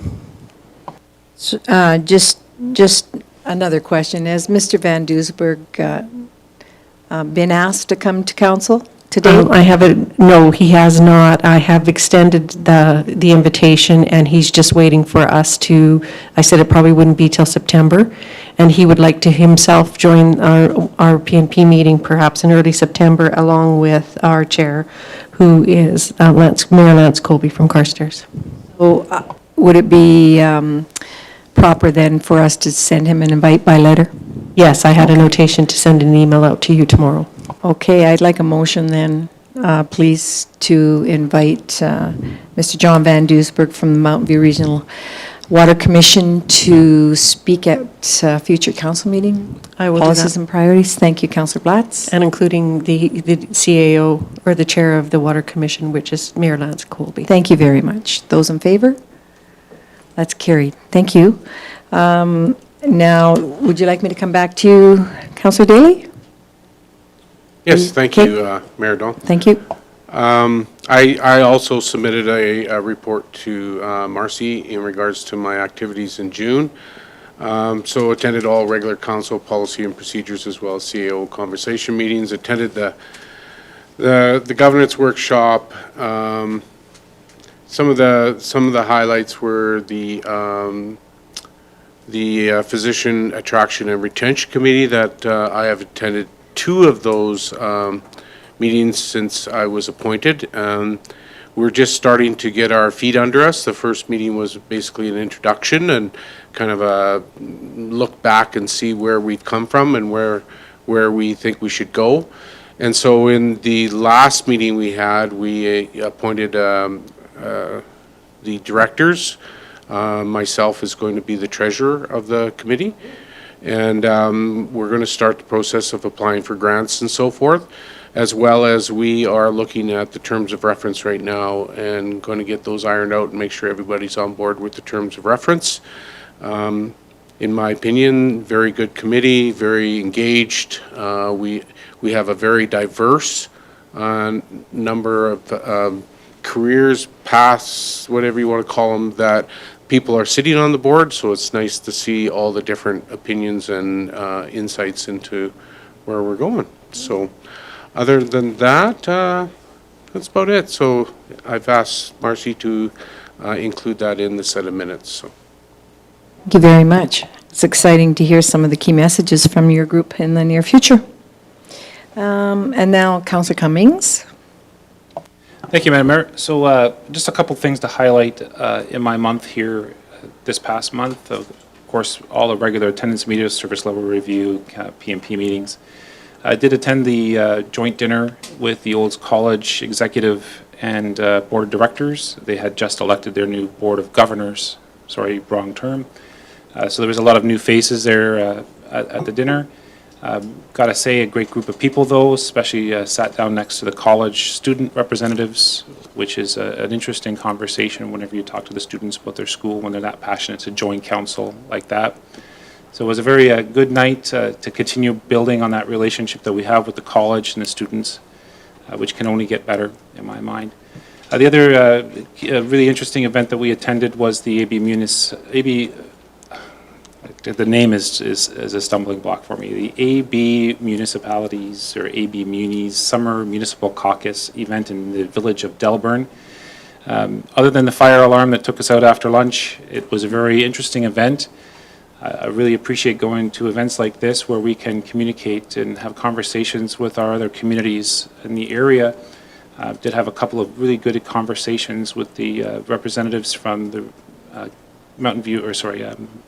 Red Deer County, as well as a couple of the towns about some future ideas, which is great, as well as the whole idea of leadership in our area. So those were two very keen events on building partnerships and connections with other groups of like-minded individuals. So I think that's a key area moving forward. Other than that, just the regular old meetings and participating in all of our regular activities. Thank you. Thank you very much, Councillor Cummings and Deputy Mayor Walsh. Yeah, thank you, Mayor Dell. I attended all regular council meetings and except the CEO conversation, I was out of town on holidays, so missed that one. And thanks to Councillor Blatz for covering for me at the South Red Deer Regional Wastewater Commission. Did make back in time to attend a library meeting, and the library meeting was interesting because they start off the agenda with a governance training program, and this one was understanding financial statements. And the flip side of that, our treasurer just resigned, so it was leading into finding a new treasurer. Unfortunately, Glennis Grover is moving away, and she's giving up that, and she was a very good treasurer. So, all the best to Glennis and her future. I didn't attend the South Red Deer Regional Wastewater, but I did read the agenda, and as Councillor Blatz noted, the agenda said it was 12.5% higher over a 5-year average, that we are cubic meters going down the line to Red Deer. But when you go back to 2021, we were declining by about 11% on average. There's got to be something broken in Olds that just creates that problem of amount of water and a rainfall that goes down the system. And I'm guessing it could be anything, but I'm not discounting new development. Is something gone wrong there, or anything where old development was redeveloped? I think we need to really take a really good look at what's happening, because in the scheme of things, it just doesn't make a lot of sense that we're sending that much water down. We're breaking all 5-year averages. And except for May, we didn't, but close enough. So I would think that's a route we might want to start exploring. That's it. It's a good point, especially from almost a decade ago, and we've had a lot of new development, so good point. All right, if there's no further go ahead, Councillor Daly. Thank you, Mayor Dahl. One additional event that I did attend that would be of interest to the rest of the council, and that was the annual general meeting for the Central Alberta Economic Partnership. And so I have put in an email to retrieve the minutes from that AGM and hopefully include it in our next agenda package. Just a couple of notes. They announced Tracy Gardner as the new CEO? Executive Director, ED, for CAPE, as well as James Carpenter is still the chairman of the board. And so that annual general meeting will be coming up in the fall for his reinstatement. So stay tuned.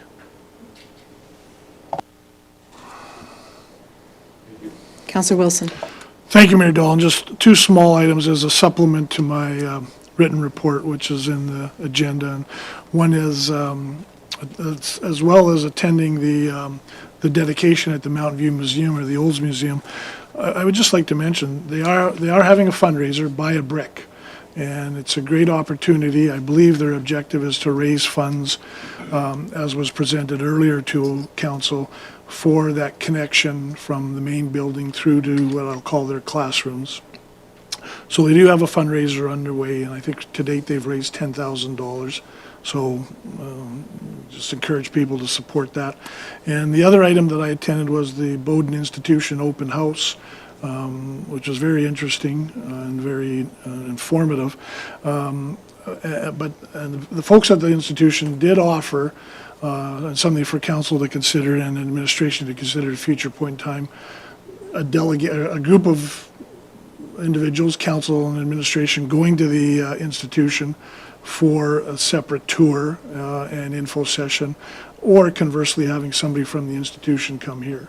And if you haven't been to the institution, I'd certainly recommend either or. Obviously, going there, would be very beneficial and very enlightening, but either having somebody come here or a group of us going there, it was definitely an eye-opener. Thank you. Thank you very much. A motion, please, to accept reports. Anybody? Councillor Blatz, did you put your hands up? Thank you, Mayor Dahl. I move that the reports from council, authorities, boards, committees, and commissions ending June 26, 2023 be received for information. Thank you, Councillor Blatz. I will call for the vote. Those in favor? That is carried. We will now, I would ask for a motion. We'll be going into a closed session. Before I go into, I'll ask for the motion first, and then I'll read to the, no? Closed session? A motion to go into closed? Okay, I'll read first. Thank you. It's been a long day. All right, we are going to be moving into a closed session for a FOIP item. And when council goes into the closed session for continued participation in virtual council meeting, please stay on the line in the live stream meeting platform, and the meeting stream will be replaced by a graphic and music will play. When the music stops, the meeting is reconvening. If you choose to shut down your stream, watch the Town of Old's social media feed, please, on the Town of Old's website. Now I'd like a motion, please, to move into closed. Did you put your hand up? Yes, Councillor Daly. I move that council go into closed session at 3:57 with CAO Williams and Legislative Clerk Marcy staying in attendance. Under FOIP number 16. 16. Disclosure harmful to interests of a third party for land.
report from CEO Williams for information.